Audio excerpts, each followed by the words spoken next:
My name is Kazuki Haruto. I was 16 years old when the world stopped. I want to be precise about that number because precision matters to me. It always has.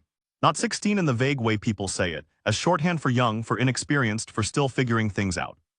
16 with a publication record. 16 with a correspondence folder full of emails from professors who did not know or care that they were writing to a teenager.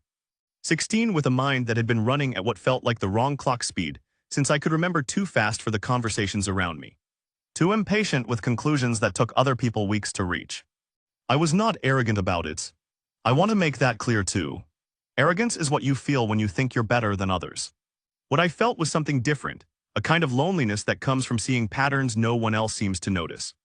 Like standing in a room where everyone is looking at a painting, and you're the only one who can see that the frame is slightly crooked, and no matter how many times you point at it, no one turns their head quite the right way. I published my first paper at 12, a study on the catalytic behavior of a rare copper compound that I had synthesized from materials in my school's chemistry lab after hours. With the teacher's reluctant permission, real researchers cited it.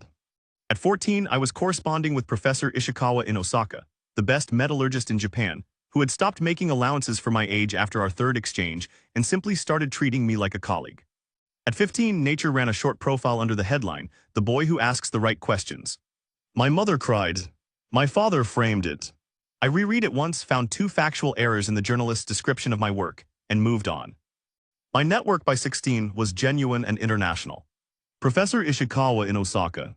Metallurgy, iron and steel. The behavior of alloys under extreme conditions, Dr. Kimura in Kyoto, organic chemistry, synthesis, the kind of precise molecular work that takes most people a decade to learn. Professor Miyazaki in Tokyo, biology, evolutionary systems, the logic of living things. These were not pen pals. These were people I argued with, learned from, and occasionally corrected. They were the best in their fields. I planned to surpass all of them eventually. I meant that without any cruelty. The night it happened, my parents were away for the weekend. I was in my room, which was less a bedroom and more an organized disaster. Textbooks stacked by subject, 3 half-disassembled devices on the desk, a whiteboard covered in reaction chains I had been working through for a week. The window was open late summer.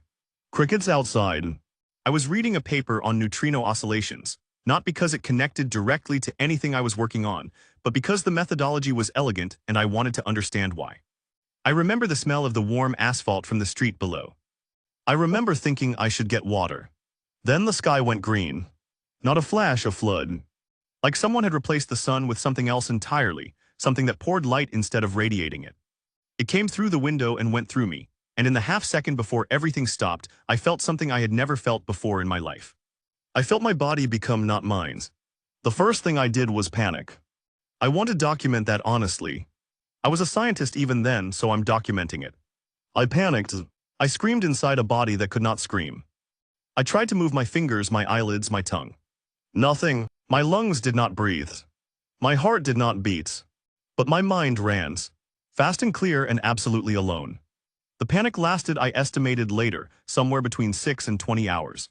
It is difficult to calibrate the early period. My internal sense of time was not yet calibrated against anything external. Then I made a decision, because decisions were the only things I could still make. I started counting seconds first, then minutes. Then I built an internal metronome, a rhythm I could sustain without conscious effort. The way a musician internalizes tempo. I knew the count would drift. I knew accumulated error over centuries would be enormous. I did not care. The count was not for accuracy. The count was to keep me from dissolving into the silence. Between counts, I kept myself occupied. I recited Maxwell's equations. I reconstructed the periodic table from memory, element by element, including electron configurations and common isotopes. I re-derived the proofs of theorems I had memorized at 13. I designed machines I would never build, a compact fusion reactor, an atmospheric water harvester, a catalytic converter optimized for low-temperature operation. I rebuilt Professor Ishikawa's most complex alloy formulas from scratch, checking my work against what I remembered of his papers. I imagined the conversations I would have with Dr. Kimura about organic synthesis. I argued with Professor Miyazaki in my head about evolutionary game theory, taking both sides of the debate, trying to find the position neither of us had considered. I felt the world change around me, not see my eyes had frozen mid-glance, locked on a point somewhere above my desk, but I felt temperature shift, seasons cycling. Then something longer. Climate shift, slow and geological. I felt my body moves. Not walk, be moved. Slowly. Centimeters over years, probably. At some point, the floor I had been standing on ceased to exist. At some point, I was outdoors. At some point, I was underground. I could not know the sequence. I only knew the changes in temperature, in pressure, in the faint acoustic difference between open air and enclosed space, eventually enclosed damp. The temperature stabilized, and something began very slowly to drip. By my internal count, accounting for estimated drift and the subjective compression of long stretches of nothing, I had been stoned for approximately 3,100 years. I came back in pieces. First sensation cold on what had been my left cheek. Not the cold of temperature change, something sharper, chemical. Then a spreading dampness. Then gradually a tingling that became burning, that became a slow, patient dissolution of whatever I had become. I did not understand it immediately. I simply experienced it. The return of sensation, slow as continental drift, then faster as the process accelerated. 3 hours, maybe 4. Then my face moved. Then I gasped the first breath in 3,000 years, and collapsed forward onto wet stone and lay there making sounds I cannot properly describe. I breathed.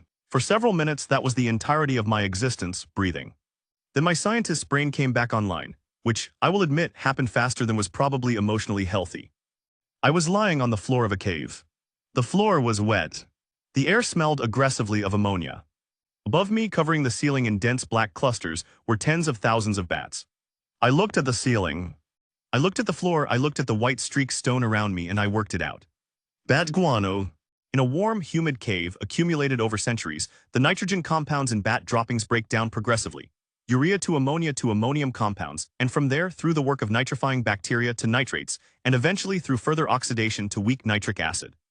It is a slow process geological in pace, but 3,000 years is a long time for slow processes. Nitric acid had dissolved me, molecule by molecule, year by year. That urine had done what no human technology of my era could have managed. I left. Lying on the floor of a bat cave, naked in a body that felt like wet paper, I laughed until my empty stomach cramped, because the universe I had decided was not merely cruel. It had a very specific sense of humor. I stood up. It took 3 attempts. I walked toward the light at the cave's far end. It took half an hour.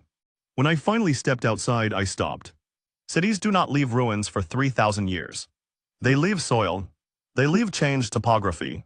They leave the faint geometric ghosts of foundations, if you know what to look for, under forest that has had 30 centuries to grow over everything.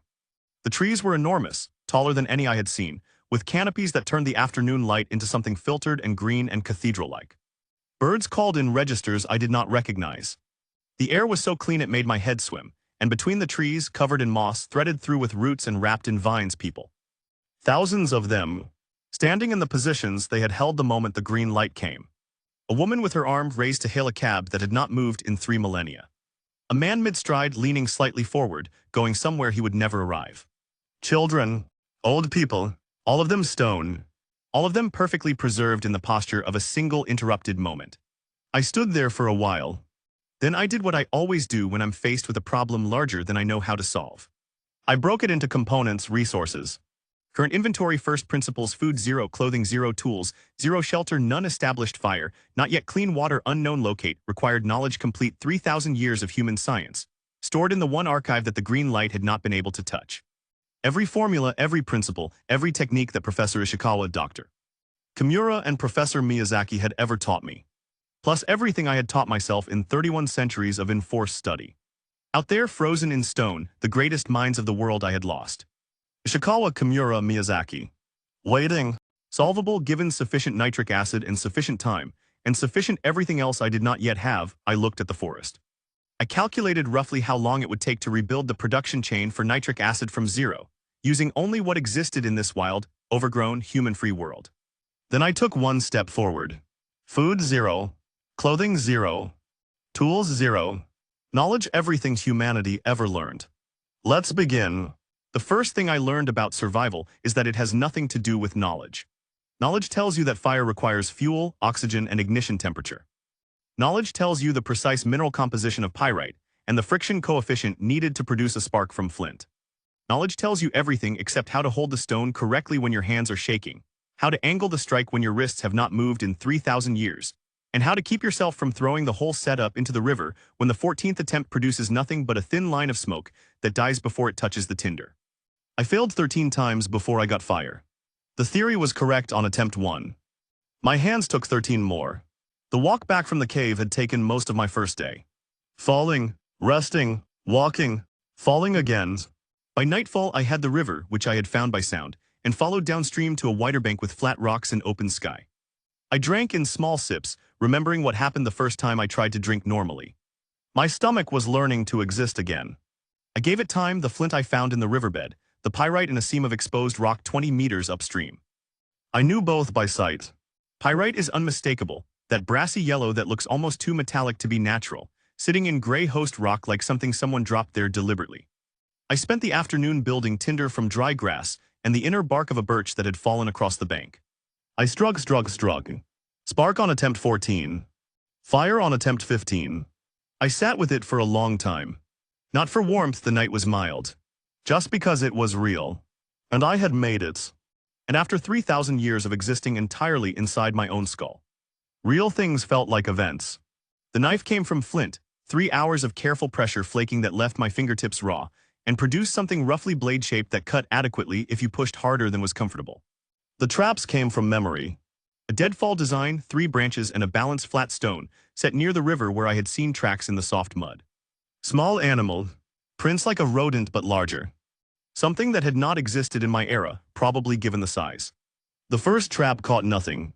The second caught something, and I startled it free by approaching too loudly. The third worked. I stood over the animal for a moment. It looked like a rabbit that had been scaled up by 30% and given a slightly different ear shape. Evolution doing what evolution does when you give it 3,000 uninterrupted years. I had read extensively about animal anatomy. I had never skinned anything in my life. It took me an hour to do something that any person from the Paleolithic would have managed in 10 minutes. I was not bothered by this. I filed it under skills that require practice, not just theory. There would be a lot of entries in that category. By the end of the first week I had fire, a stone knife, 3 functioning traps, and food. My legs had relearned how to manage uneven ground without sending me sprawling every 20 minutes. I had constructed a rough linta from branches and bark that kept most of the rain off. I had located within 2 kilometers of the river the following: a clay deposit, a limestone outcrop, a stand of mature oak, a birch grove, and most importantly, a green stain on exposed rock above the waterline that I recognized immediately. Malachite basic copper carbonate green as oxidized copper has always been, sitting in the rock like a color that did not belong to the landscape. The stone age I had decided would last exactly as long as I needed it to. I built the smelting furnace in week 2. The design was simple. A clay cylinder open at the bottom for airflow built over a depression in the ground, lined with more clay hardened by fire. The bellows were the problem. I needed to force air into the base to raise the temperature high enough. I solved it with a double bag system made from bark and animal hide, sealed with rendered fat along the seams. 2 intake valves made from flat stones that allowed air in but not out. It worked after 2 adjustments. The first smelt failed. I packed the malachite in with charcoal and ran the furnace hot for 3 hours and produced a greenish-black slag that crumbled when it cooled. I stared at it for a while, running back through the chemistry. Malachite is copper carbonate hydroxide. Heating it decomposes it to copper oxide, which is not copper. To get copper, you need a reducing agent to strip the oxygen. The charcoal needed to be in direct contact, not just providing heat from below. The second smelt, with the malachite packed directly into the charcoal layer, produced a small pool of actual copper at the base of the furnace. Reddish, soft, unmistakably metallic. I let it cool and held it in my palm. Copper knives, copper awl, copper spearhead. The edges were soft compared to steel, but they held shape, and the knife could be resharpened by hammering against a flat stone, which flint could not. 14 days from arrival, Stone Age to Copper Age. The transition that had taken human civilization roughly 1,000 years. I was not particularly proud of this. I had the advantage of knowing the destination. Anyone can walk faster if they already know the road. Weeks 3 and 4 were infrastructure. The lean-to became a proper structure, a post and beam frame of oak logs, walls of woven branches packed with clay daub, a roof of layered bark shingles held down by stones. The perimeter of the camp became a palisade, sharpened oak stakes driven into the ground at an angle connected by a crossbar lashing with a removable gate section. It took 12 days of work that left my hands permanently sore and my shoulders in a state I tried not to think about too carefully. The thing that made the palisade necessary arrived on day 19.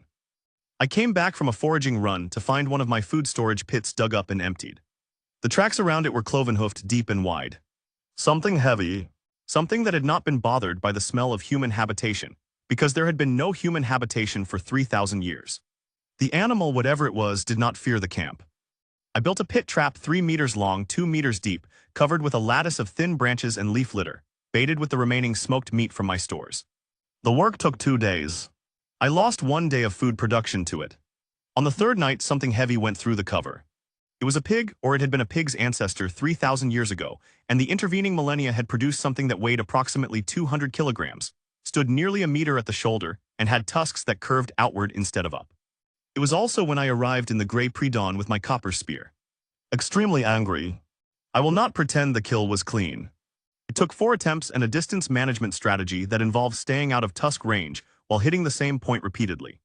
And by the end of it, my left arm had been knocked hard enough against the pit wall to bruise from wrist to elbow. But the animal was dead, and it represented more meat than I had eaten since waking up. Plus a hide large enough for clothing and bellows reinforcement, plus bones I could render into tools and fat I could use for waterproofing, candles, and cooking. I stood over it in the early morning light, breathing hard, covered in things I would not describe in detail, and felt for the first time like I might actually be able to do this. Month 2 was chemistry. The acid chain starts with guano. I had been collecting it from the bat cave since week 1, drying it, storing it in sealed clay pots. Bat guano is rich in nitrogen compounds, uric acid primarily, which breaks down progressively to ammonium compounds. From there, bacterial nitrification converts ammonium to nitrates. Leach those nitrates with water, evaporate the solution, and you have crystallized potassium and calcium nitrate saltpeter. Heat saltpeter with copper in a contained vessel, and you drive off nitrogen dioxide gas. Bubble that gas through water and you have nitric acid. That is the theory. The chain is 6 steps, and each step has its own failure modes. The ceramics were the first bottleneck. I needed vessels that could hold liquid without seeping and survive sustained heat without cracking. My first pot cracked during drying. Clay contracted unevenly.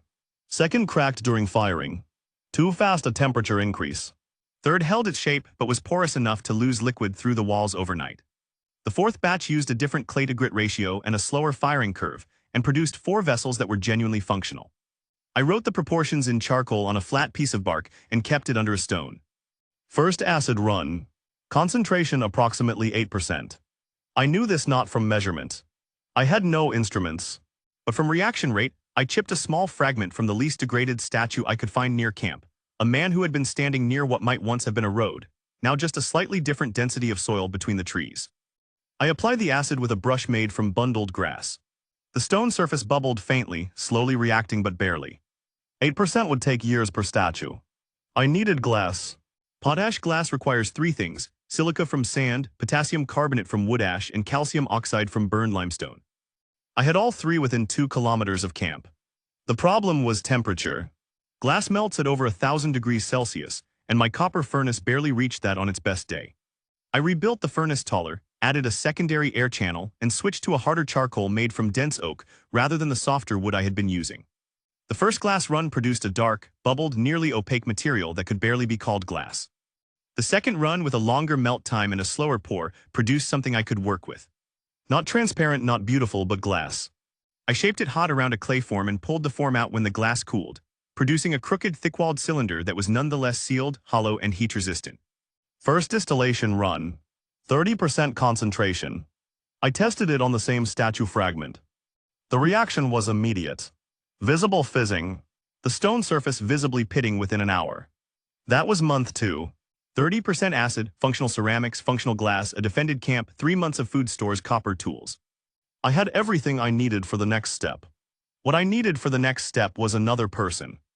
I had been searching the statue field during foraging runs since week 3, systematically, in expanding arcs, cataloging what I found. Hundreds of frozen figures in the forest. Most were strangers, some I could identify by context, a woman in what had been a nurse's uniform, a man still holding the ghost shape of what had been a briefcase before the leather rotted away. I was looking for faces I recognized. In the 5th kilometer arc I found one. Ryuji had been standing at the edge of what had once been a road, in a posture that was completely characteristic, weight on his back foot, arms slightly out from his sides, the stance of someone who has just been about to start moving but hasn't decided which direction yet. He was enormous, even in stone, frozen in the last moment of late adolescence. He was enormous, 17 years old, and built like something that had been assembled for the express purpose of moving heavy objects. He had been my classmate, not my friend exactly.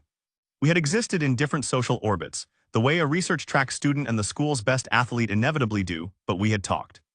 He was not stupid, people assumed he was because he was quiet in class and his grades were average, and he spent most of his attention on training. But his spatial reasoning was excellent, his tolerance for repetitive physical work was unlimited, and he had a particular quality I had noticed and valued. He did not waste time on emotions that were not useful. I started applying acid to his head and chest on day 81. It became a routine.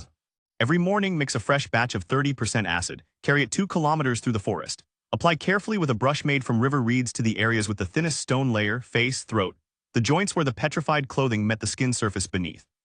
Wait, watch the faint bubbling. Go back to camp. Next day, repeat. On day 11 of this routine, on a cold morning with mist sitting in the tree canopy, Ryuji fell forward. I was there when it happened. I caught him badly. He was heavier than I could manage. Even after 3 months of building muscle I had not had as a sedentary 16-year-old, and we both ended up on the ground, him coughing, me pinned briefly under one of his arms. He breathed. Then he made a sound that was not quite a word. Then he vomited, which I had been prepared for. Then, after approximately 2 minutes of breathing and coughing and adjusting to the existence of a body, he looked at me. Haruto. His voice was wrecked. Dry, barely functional, barely recognizable. Did you get taller? No, you shrank. He looked at his hands. He looked at the forest around him. He looked at the completely unfamiliar world that had replaced everything he had ever known. How long, he said. Approximately 3,100 years. A long silence. The birds made sounds I still could not identify. Somewhere in the canopy, something moved. I'm hungry, Ryuji said. That was all the adjustment period he took. Back at camp, he looked at the palisade, the clay furnace, the ceramic vessels, the copper tools on the bark shelf I had built along one wall. You built all of this. In 3 months, he picked up the copper spear, tested its balance, set it back down. Tell me what to do. What Ryuji could do in a day, I had been doing in 3. This is not an exaggeration. His first week, still recovering, still rebuilding muscle function, he doubled my firewood stores.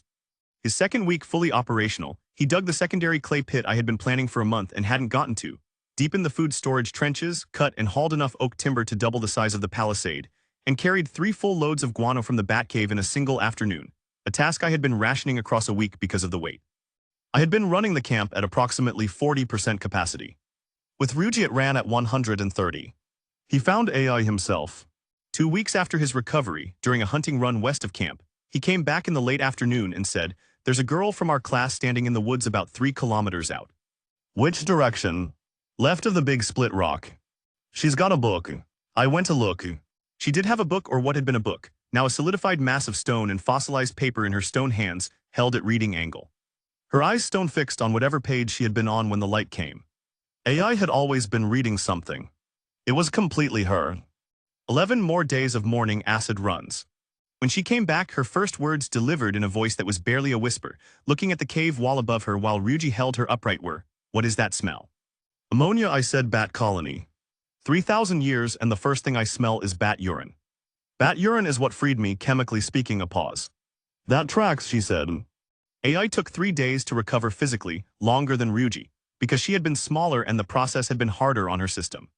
On the 4th day, she walked a full circuit of the camp, asked 12 consecutive questions about the production process as she was observing, and by the end of the week had reorganized the food storage system, established a rotation schedule for trap checking, and identified 2 inefficiencies in my ceramic firing process that I had simply not had time to address.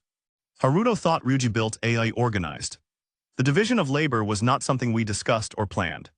It simply emerged over the first 2 weeks of us existing together, as naturally as the camp had emerged from the forest.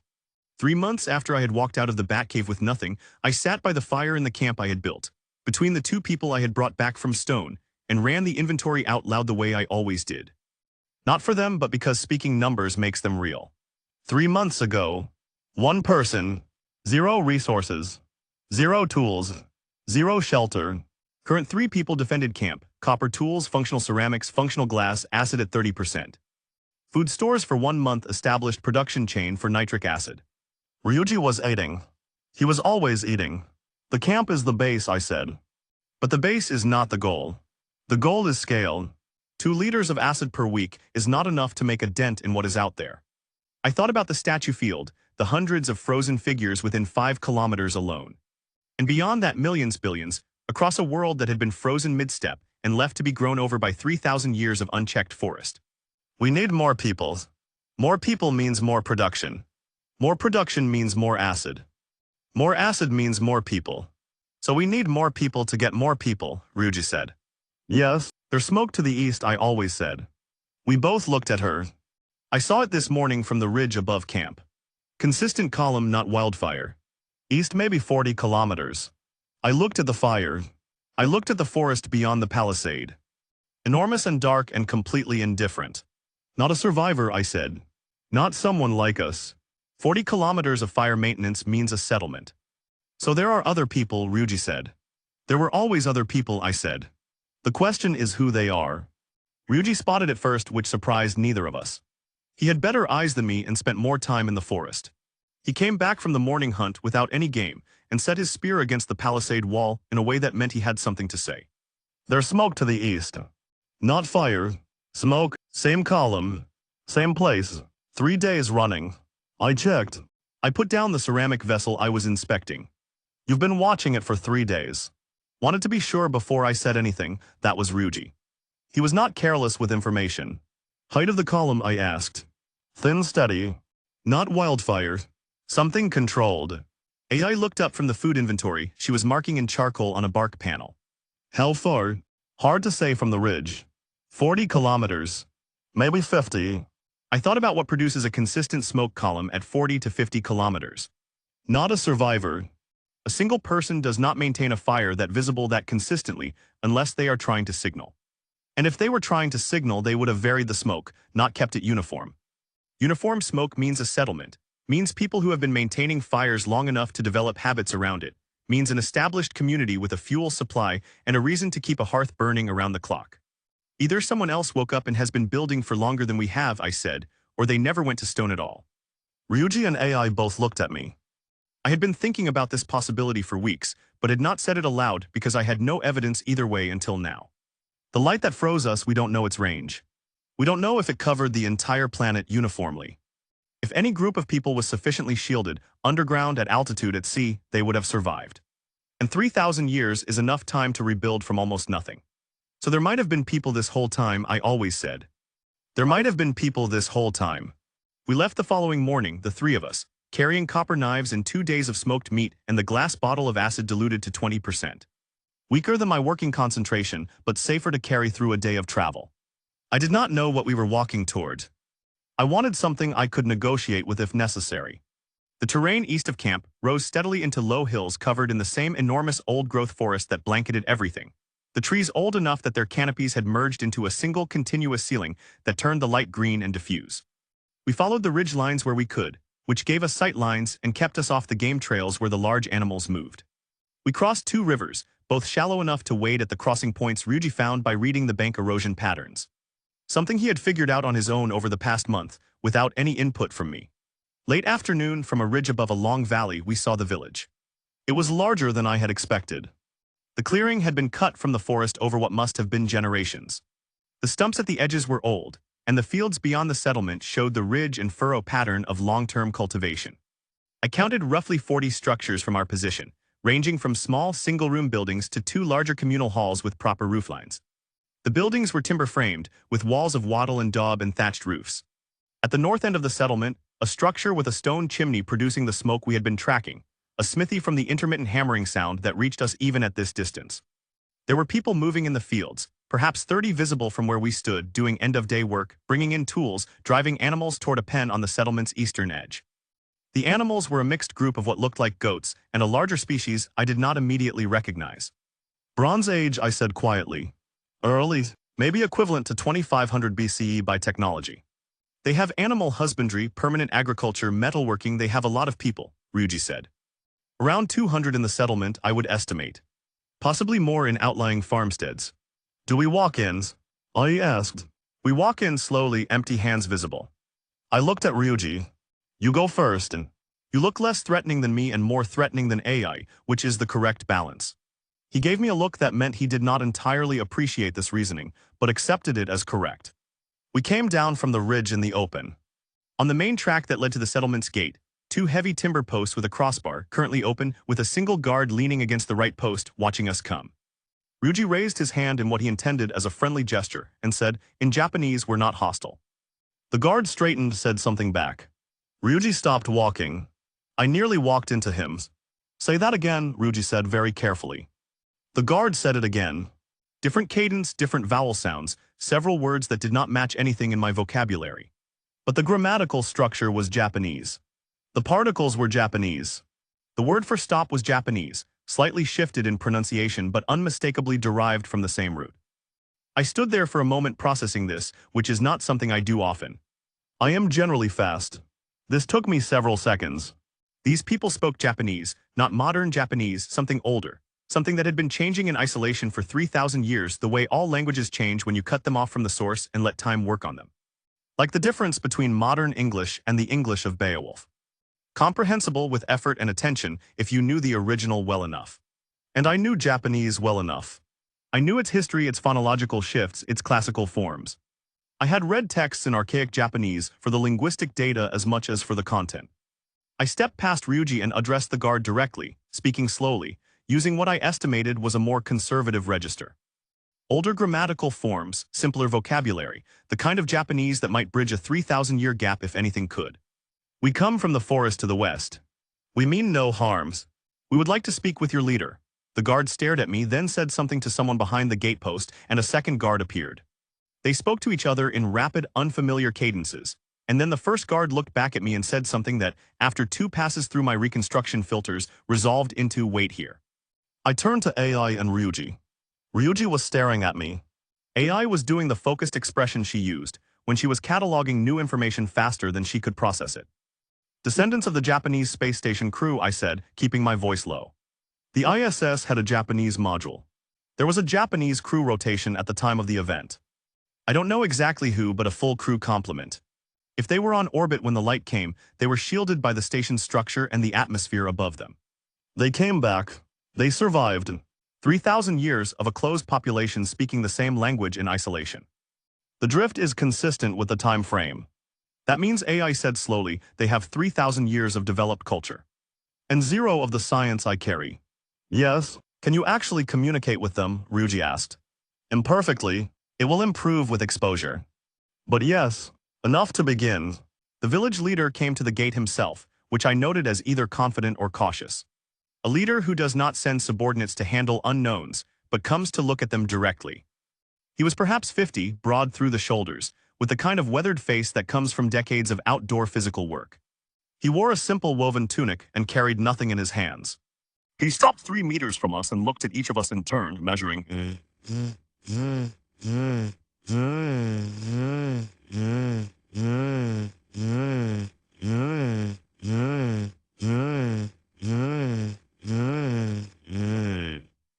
But I was alive 3,000 years ago. I was frozen by the green light, as your legends probably describe it. I woke up recently. My companions also woke up. We have been surviving in the forest to the west. The silence that followed was not surprise exactly. It was the silence of a man who has heard many things and learned to evaluate them slowly. The green light taked us, said finally. Yes, our histories speak of it, the day the world stopped. He looked at us, at our copper-tipped spear, at our clothing that was clearly self-made from hide and woven plant fiber. At whatever he could read in our faces. Every generation someone comes from the forest claiming to have woken from the stone. Usually they are confused. Sometimes they are dangerous. Always they are wrong about what they can do. What do they claim they can do? I asked. Wake the others. He said it flatly without inflection. The stone people. Every forest wanderer with a strange story says they know how to wake the stone people. None of them ever have. I reached into my pack and took out the glass bottle of acid. I took out the fragment of petrified material I had been carrying since camp. A small chip from one of the nearer statues, taken specifically for this purpose. I set the chip on the flat top of a fence post beside the gate. I applied 3 drops of acid with the reed brush I kept in the bottle's wrapping. The stone surface bubbled visibly immediately, producing a faint hiss that was audible in the silence. In 60 seconds, the surface of the chip had pitted measurably. Takegoro looked at the chip for a long time. That is a small piece, he said. A full statue takes weeks of daily application at this concentration, I said. At higher concentration with more production capacity, faster. I need resources and people to build that capacity. In exchange, I will give your village everything I know. I paused. I know a great deal. He looked at me at the chip. At me again. You will stay tonight, he said finally. Not an invitation, a decision. We will talk more. He turned and walked back through the gate without waiting to see if we followed. We followed. Ryuji leaned down to my level as we walked and said very quietly. He didn't say yes. He didn't say no, I said. For someone like him, that's the same thing. We were given a building on the settlement's eastern edge, a single-room earthen floor, a sleeping platform of lashed timber along one wall. It was not comfortable. It was also not outside, which in late autumn was the relevant comparison. AI swept it, inventoried the blankets they had left us, and said nothing about the quality of either. Ryuji slept within 4 minutes of lying down. I sat by the small clay lamp they had provided and thought about what the next 3 days needed to accomplish, telling Take to Goro what I knew was not going to work. I had understood this during our first conversation. He was not a man who was moved by claims. He had heard claims before, from every disoriented survivor who had stumbled out of the forest over 3,000 years, probably, each one carrying some fragment of the old world's knowledge without the capacity to demonstrate it. Words were cheap. 3 millennia of false prophets had made him appropriately skeptical. I needed to show him things he could not explain away. The first one I did in the village square the following morning without asking permission, which I calculated was the correct approach. Asking permission would have meant explaining in advance, which would have meant more words, which was exactly what I was trying to avoid. I had the glass bottle. The glass I had made back at camp was crude but functional, and I had ground one face of the bottle's base into a rough convex curve using a wet flat stone over several evenings. Imprecise work that produced a lens of limited quality but sufficient focal length for the purpose. I walked into the square while the morning activity was at its peak, found a spot in direct sunlight, gathered a handful of dry grass from the edge of the square and held the lens above it. It took about 40 seconds. The focus point of light hit the tinder and the smoke started, and then the small flame came up. I had started fires this way dozens of times. It was completely unremarkable to me. Basic optics, the behavior of converging light, nothing that required any particular understanding beyond the geometry. To the 30 or 40 people in the square who stopped what they were doing and stared, it appeared to be something else. I could see it in their faces, the specific quality of silence that is not emptiness but the sudden suspension of everything else while the mind tries to categorize what it has just seen. No flint. No tinder bundle prepared in advance. No fire source of any kind. Light from the sky gathered by a piece of glass brought to a point made into flame. Taekta was not in the square, but someone went to get him. He arrived, looked at the small fire I had transferred to a clay pot to keep it from spreading. Looked at the lens, said nothing. I did not explain. I put the lens away and went back to our building. The second demonstration was not something I planned. On the second evening, a woman came to our building and spoke to me in the archaic dialect that was becoming more comprehensible with every hour of exposure. My brain was building the translation layer quickly, mapping the phonological shifts, filling in the vocabulary gaps from context. She was asking for help. Her child was sick. The village healer had been treating the wound for 6 days, and it was getting worse, not better. I went with her. The child was 7 or 8, a boy with a deep cut on his forearm that had been covered with a poultice of what smelled like plantain and something resinous. The wound was red at the edges, hot to the touch, with the beginning of streaking up the forearm, infection progressing toward the lymph nodes. The healer, an older woman who watched me from the doorway with an expression that was equal parts territorial and worried, had done the correct instinctive things. Cover the wound, use antibacterial herbs she had learned from experience without knowing the mechanism. But it was not enough. I asked for the strongest acidic liquid they had. Vinegar, I explained. Sour liquid from fermented fruit. They had it. I asked for fire. I heated my copper knife blade in the flame until it glowed faintly. I flushed the wound with diluted vinegar. I used the heated blade to clean the wound edges. I asked for the cleanest cloth they had, which was not very clean by my standards but was the best available, and I bound it tightly. I told the mother, through my imperfect reconstruction of her language, not magic small enemies living in the wound, heat and acid kill small enemies. 3 days the wound will improve if it does not come back and we will try again. The healer in the doorway said something sharp. I did not catch all of it, but the meaning was clear. Who is this outsider to tell me what to do in my village? I did not argue with her. I went back to our building. On the morning of the 3rd day, the mother found me outside and said quietly that the fever had broken overnight. The redness was receding. Her son had eaten that morning for the first time in 4 days. Take to Goro heard about it within the hour. I could see the difference in how the people near him looked at us after that. Not the wary, distant curiosity of the first day, but something more open, not trust. The beginning of the consideration of trust. The third demonstration was the one I had been building toward. I asked Taekta for access to the smithy for one day. He looked at me for a moment, then granted it, not warmly but without hesitation. I think he was curious by that point, and curiosity in a cautious man is the closest thing to an invitation you are likely to get. The smith was named Namba Tetsu, 35. Lean and strong in the particular way of people who do heavy physical work with precision rather than brute force, with hands that were mapped in burn scars and the permanent ingrained darkness of metalwork. He watched me enter his smithy with the expression of a man who has been told to allow something he finds personally offensive, but has agreed to it anyway out of deference to authority he respects. He was working bronze, the standard alloy of the settlement's metalworking, copper and tin in the proportions they had developed over generations, reliable and well understood. The furnace was good work, stone construction, a clay-lined firebox, double bellows on a rocker arm, that was more elegant than anything I had built at camp. He had been doing this for a long time. He was skilled. I asked. In the slow, careful Japanese I was constructing word by word, could I use a portion of his next melt? He could watch. I would add one thing. He could judge the result. He said nothing, which I was learning to interpret as provisional consent from this particular culture. I waited while he prepared the melts. When the bronze was liquid, I added charcoal. Not a large amount, a precise amount, worked in carefully with a clay rod I had found near the furnace. The principle is straightforward. Bronze is copper and tin. Steel is iron and carbon. The settlement did not have iron smelting capacity yet, but I could demonstrate the carbon principle in miniature using what they had. A controlled carbon addition to an existing melt changes the crystalline structure of the alloy during cooling, producing a harder material. Not steel technically, but harder than their standard bronze by a measurable margin. I poured the modified metal into a blade mold Tetsu had on hand. I let it cool. I spent an hour working the edge with a flat grinding stone, while Tetsu watched from across the smithy, arms folded, saying nothing. Then I took the finished blade and set it against one of the knives from the settlement's standard production. A good knife, a knife Tetsu had probably made himself, and cut through it. Not all the way through. The settlement knife was substantial, but the cut went more than halfway before I stopped, and the settlement knife's edge was ruined, and my modified blade was still sharp enough to shave wood.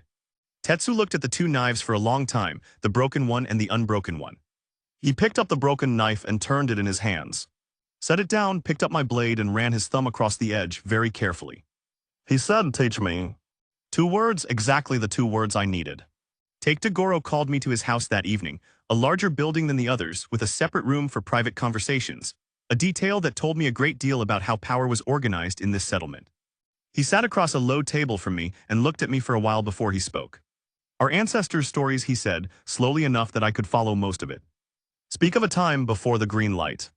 A world of great machines and great knowledge. They said the knowledge would come back one day, carried by someone who woke from the stone. He paused. Every generation someone wakes from the stone. None of them have been what the stories describe. I know, I said. Are you? I thought about how to answer that honestly. I don't know what your stories describe exactly. What I know is this. I was alive 3,000 years ago. I have in my memory everything that humanity learned before the light came. I can teach your smiths to make metals harder than anything you have now. I can teach your healers why wounds go bad and how to prevent it. I can build machines that move water uphill, that produce light without fire, that carry messages faster than a man can run. I paused. I need your people and your resources to do any of it. Alone it takes decades. Together it takes years. In exchange, everything I build belongs to this village first. Taekta was quiet for long enough that I started constructing a contingency. You stay, he said finally. But understand this. The first thing you do that harms this village, the first mistake that costs us, you leave. All 3 of you, immediately and without argument. Agreed. And you answer to me. On village matters, yes. He looked at me. That distinction will cause problems. Probably, I said. I will try to keep them small problems. Something shifted in his face that might, in different circumstances, have been the beginning of a smile. He stood, which was the signal that the meeting was over. I stood as well, and we inclined our heads to each other in the way I had observed, was the settlement's greeting and departure gesture. I walked back to our building in the dark. Rouge was outside, sitting on the step, eating something he had apparently negotiated from the communal kitchen through a combination of gestures and goodwill. Well, he said, we're staying. He nodded with the satisfaction of someone who had not doubted this outcome. Good village, he said. Food is good. People are. He glanced at me. There's a lot going on socially. He means there are women, AI said from inside the building without looking up from whatever she was organizing. I meant the community is vibrant, Ryuji said, the social fabric. You are both, AI said, completely unbearable. Ryuji looked at me. I looked back at him. Outside, the village fire burned in the central square, and around it people moved in the ordinary patterns of an evening winding down. Children being gathered in, work being set aside, the comfortable small sounds of a settlement at rest, 3,000 years of rebuilding and they had gotten here, warmth, food, shelter, each other. It was a foundation. Not the one I needed, but the one I had.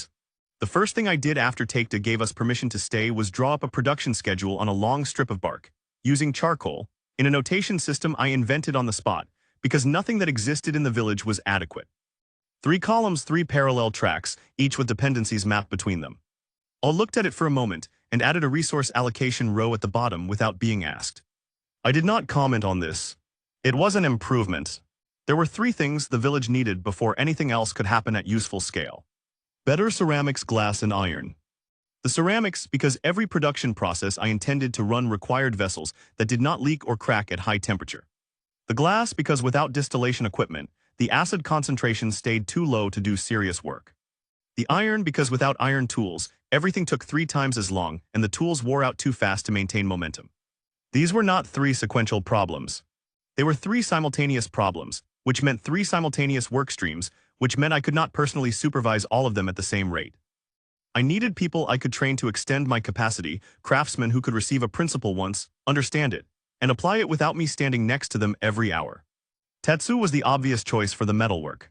I was less certain about him for the ceramics, but his existing knowledge of firing temperatures and material behavior made him the fastest student available, even if his instinct was to resist anything that implied his existing methods were insufficient. The resistance came on the first morning, and it came exactly as I had expected it to. I set up a demonstration kiln alongside his smithy, a small clay cylinder I had built the previous afternoon, and showed him the difference between his current pottery process and the modified approach, pre-drying the clay more slowly to prevent surface cracking, using a different clay-to-temper ratio that I had worked out from the local material's properties, and adding a small amount of crushed limestone as a flux that lowered the sintering temperature and improved the finished product's density. Tetsu watched with his arms folded, and the expression of a man being told that the way he has done something competently for 20 years is wrong. I know how to make pots, he said. You make good pots, I said. I want to make 4 times as many in less time without the cracking losses. He said nothing. I fired a batch using his method alongside a batch using mine. Same clay, same kiln conditions. His batch, 6 pots. 1 cracked during firing. 1 during cooling.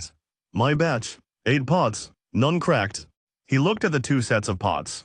He looked at the cracked ones from his batch. He picked up one of mine and pressed on the wall with his thumb, testing the density. He said nothing for a week after that. He simply started doing it the new way without discussion or acknowledgement, and his production numbers changed. I did not point this out. The week after that, he came to find me in the evening and said, "What else?" 2 words again. I was beginning to appreciate his economy of language. The glass was harder to keep quiet. The village had no glass, not a single piece. The technology had been lost with everything else, and 3,000 years of living in a world without it meant that nobody here had any framework for understanding what it was or why it would be useful. I built the glass furnace in the first week. Higher temperature requirement than the copper smelter, which meant a taller structure with better draft and a fuel load of the hardest wood charcoal I could get the village's woodcutters to produce. The first run produced dark, heavily colored material full of bubbles. The second run, with a longer melt time and a different flux ratio, produced something that was genuinely transparent in thin sections. I poured a flat plate, let it cool on a stone surface, held it up in the afternoon light. I had not specifically intended an audience, but Tetsu was working nearby, and word spread the way it always spreads in small settlements. And by the time the glass had cooled enough to handle, there were 40 people standing around watching me hold a flat piece of something up to the sun that let the sun through. Nobody said anything for a long moment. I said sand, wood, ash, and limestone. That is all it is. The same materials that are under your feet. The process makes them transparent. I turned the pane so the light moved through it and threw a distorted bright patch on the ground. Nothing magical. An older woman near the front of the group reached out and touched the glass with one finger. Tapped it lightly. Listened to the sound it made. Looked up at me. Magical enough, she said. I thought about explaining further and then decided that she was not wrong and moved on. Within 2 weeks, I had a functioning glass production line running under a young woman named Hana who had asked to work with it after the first demonstration, and turned out to have a natural understanding of temperature management that made her better at reading the melt than I was after a month of practice. I gave her the principles. She built the intuition. I started producing lenses, sealed vessels for the acid production, and flat panes for the first real windows the village had ever had, which turned out to matter more to the daily quality of life than I had anticipated, because natural light inside a building changes what you can do there in winter. The blast furnace took a full month to build properly, and I want to be precise about what that month cost. The design principle is simple enough. A tall vertical shaft in which iron ore and charcoal are loaded from the top. Hot air is forced in from the bottom through 2 years. The combustion at the base reduces the iron oxides in the ore to metallite iron, which melts and drips to the base, and the lighter slag floats on top and can be tapped off separately. The challenge is the temperature. You need sustained heat above 1200 degrees Celsius throughout the shaft, which requires excellent draft, high-quality fuel, and a structure that does not crack from thermal stress during operation. The brickwork was the limiting factor. I needed fired brick, clay with a high alumina content, fired to near its own sintering point to harden it enough to survive the furnace interior. Making the bricks took 2 weeks, firing them took another week, and during that time I was also supervising the ceramics production expansion, the glass line, the acid manufacturing setup, and trying to maintain enough language fluency to explain technical concepts in a dialect I had been speaking for less than 2 months. Tetsu built the furnace.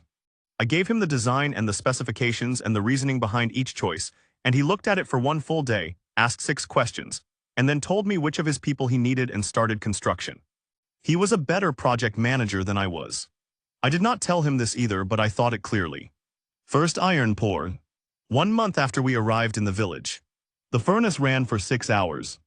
At the base tap we pulled liquid iron, not the small copper puddles I had made alone at camp, but a genuine commercial quantity of molten metal that flowed into the molds Tetsu had prepared and solidified into iron blooms, ready for the forge. I stood next to Tetsu while it cooled and ran the numbers out loud. Half for him and half because saying numbers makes them real. 100 kilograms of ore in, 40 kilograms of pig iron out. After forging and working, 25 kilograms of usable iron. 3 days of charcoal, 10 workers, 1 furnace run. If we run it daily, that is 750 kilograms of workable iron per month. I paused. We are not in the Bronze Age anymore. Tetsu looked at the iron blooms for a while. How much stronger is it than bronze? 3 times roughly for structural applications, more for edge tools if we get the carbon content right during forging. He nodded once, the way he nodded when he had heard something and was filing it for later. Then he went to start the forging. The acid production line came together in parallel with all of this, driven by the improved ceramics and glass. Back at the old camp, I had been working alone with 4 imperfect clay vessels and a single crooked glass bottle, producing perhaps 100 milliliters of 30% acid per week on a good week. In the village, with proper kiln-fired ceramic vessels in quantity sealed glass distillation equipment, and Ryuji making the guano runs from the bat cave, a task he had assigned himself without being asked. On the apparent grounds that it was unpleasant enough to be interesting, the production line reached 2 liters of 35 to 40% acid per week within the first month. 2 liters per week, 20 times the output I had managed alone. I took the first full batch to the nearest statue field, which was a 30-minute walk from the village's north gate, a clearing where the forest thinned around what had once been a road intersection, and where perhaps 60 frozen figures stood among the trees in various postures of interrupted ordinary life. I brought 4 villagers with me, including Tetsu and a younger man named Kenji, who had been assigned to the acid production team and needed to see the application process. We applied the acid to the figure I assessed as having the thinnest stone layer, a middle-aged man in clothes that, even after 3,000 years, still showed the cut of what had been a business suit, standing with one hand slightly extended, as though he had been about to shake someone's hand when the light came. 11 days of daily application. On the 12th morning he fell. I had warned the villagers what to expect. The collapse, the coughing, the confusion and distress, the importance of calm voices and water in small amounts. I had explained it clearly in my best reconstruction of their language. None of this, I discovered, fully prepares people for actually watching a stone figure crack open and produce a living, breathing, terrified human being. The man, European mid-40s by appearance, speaking a language none of us recognized immediately, until Kenji said quietly that it sounded like something his grandmother's stories described as the tongue of the Western traders. The man was on his knees coughing and looking at the forest around him with the specific expression of someone whose brain is receiving inputs. It has no framework to process. I crouched in front of him and spoke slowly in what I estimated was a reasonable guess at his language, a reconstructed approximation of early modern European.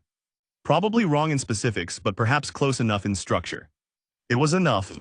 He heard human speech directed at him. He grabbed my arm with both hands and held on. Behind me, I heard someone crying. I glanced back. Two of the villagers. Tetsu was not crying, but his jaw was set in a way that suggested he was working at it. Take-to-Goro had come with us without my invitation, and he stood at the edge of the group, slightly apart, facing the forest with his back to the scene. He stayed that way for a long time. Eventually, he turned around. He looked at the man sitting on the forest floor, wrapped in the blanket AI had sent with us, drinking water in small, careful sips. He looked at me. It works, he said. Yes. He was quiet for a moment. How many are out there? I thought about the statue fields I had mapped in the weeks since we arrived, the figures visible from the village's perimeter. The ones I had counted on the 5-kilometer surveys, the extrapolations beyond that. Billions, globally millions within reach potentially, if the production capacity could be scaled. Thousands within practical range of this village in the near term. More than we can count, I said, and the longer we wait, the more we lose. The stone degrades over centuries. Some have already collapsed to rubble. I paused. This is why I need more people, more production faster. Take-to looked at the forest for a while longer. Then he turned back toward the village and started walking. Come, he said, we have work to do. 2 months since we had arrived at the village gate. The inventory as of that evening, iron smelting operational, glass production running under Hana's management, ceramics output quadrupled, acid at 2 liters per week. 14 new people freed from stone and integrated into the settlement. Village population grown from 200 to 214. 14 people. Out of billions. Slow, inadequate, deeply, frustratingly slow. But it was beginning. And beginning, with the right systems behind it, has a way of accelerating. I noticed the change in Ryuji, the way you notice a crack forming in a load-bearing wall. Slowly, then all at once. And only in retrospect is it clear how long the damage had been building. In the forest, the 3 of us had operated as a unit because we had to. Survival creates its own hierarchy, and the hierarchy was simple. I knew what needed to be done. Ryuji had the physical capacity to do most of it, and AI kept the whole system from becoming chaos. Nobody discussed this arrangement. It worked because the goal was obvious and uncontested. Stay alive, build capacity, free more people. The village changed the conditions. Ryuji was, within 2 weeks of our arrival, one of the most popular people in the settlement. This was not surprising. He was large, visibly capable, genuinely pleasant to work alongside, and had the quality that most naturally earns respect in a community built on physical labor. He never assigned himself less than the heaviest share of any task. He helped build the blast furnace. He hauled the timber for the ceramics kiln. He made the guano runs from the bat cave. A task that was both exhausting and deeply unpleasant, without complaint. When disputes broke out in the settlement, as they do in any group of people under stress, he had a way of physically placing himself between the parties and waiting, without saying much, until things cooled. People trusted him, and slowly he started asking me questions that were not about production. How many people can we free in a month, realistically, at current acid output? I told him 4 to 6, depending on the condition of the stone layer. Could the acid be used as a weapon directly? I looked at him. Concentrated nitric acid is corrosive.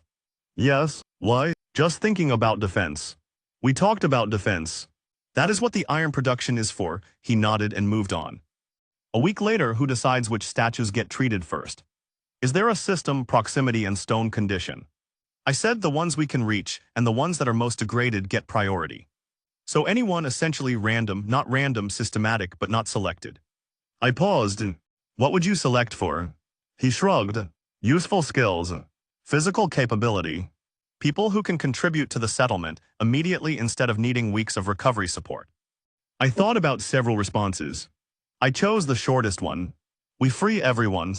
That is the goal. Not a curated population. He did not argue. He went back to work. But something in the exchange stayed with me, and I mentioned it to AI that evening. She looked at me with the expression she used when she had already identified a problem, and was waiting for the person she was talking to catch up. I know, she said. I've been watching it for 2 weeks. Hellbed. There are 3 men in the settlement who follow him specifically. Not the general respect. They track where he goes. They sit near him at meals. They worked alongside him on the furnace and stayed close to him after the project ended. He has not asked them to do this, but he has not discouraged it either. I filed this and kept working, because there was always more work than time, and I was not yet certain the pattern meant what it was beginning to look like. The open break came on a Tuesday, or what passed for Tuesday in the settlement's weekly rhythm, which organized work cycles around the furnace runs. We had freed a man that morning, an older individual with the bone structure and posture of someone who had been fit in his previous life, who had recovered faster than average and was already contributing to the food preparation rotation. I was watching him work from across the square when Ryuji appeared beside me. "Another unknown," he said. "Another person," I said. "We don't know his skills. We don't know his temperament. We're allocating recovery resources, food, time, housing, to someone who might contribute nothing useful for months. He is contributing now. He worked the food line this morning." "Haruto." Ryuji turned to face me directly, and his voice was not hostile, but it was deliberate. The voice of someone who has decided to say a thing they have been holding back. "We have limited acid. We have limited production capacity. Every person we free is weeks of acid and weeks of integration resources. If we are building something here, we should be building it intentionally. Free the people who make us stronger first, the others wait." Several people nearby had stopped working. Tetsu was one of them. "People are not a resource," I said. "In the old world, maybe. In this world," he looked around at the settlement, at the forest beyond the walls, at the statue fields visible through the north gate. "In this world, everything is a resource, including people. The ones we choose to free determine what we become." "You're describing selection. You're describing choosing who gets to live based on what they can offer us. I'm describing survival strategy." "Those are not the same thing," I said, "and they never will be." The silence after that was the kind that is weight. AI stepped forward from somewhere behind me and said something quiet and practical about the afternoon work schedule, trying to give everyone an exit from the moment. "Some people took it." Ryuji looked at me for another second, then turned and walked away. That night I told AY I thought it was going to come to a head soon. She said she had thought so for a week. I asked what she recommended. She said watch the storage. I should have watched it more closely. I watched it but not closely enough. 3 days later I went to the acid storage at first light. Sealed ceramic vessels in a dedicated clay-lined chamber Tetsu had built into the base of the ceramics building. Cool and dark. Each vessel labeled in my notation system with production date and concentration. 8 liters accumulated over 2 months of the new production line's output. 40 vessels. A month's worth of liberation capacity. The chamber was empty.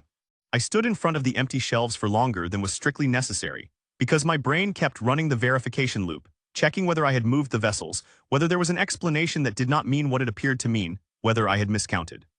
I had not miscounted. The vessels were gone, every one of them. I went to find Ryuji.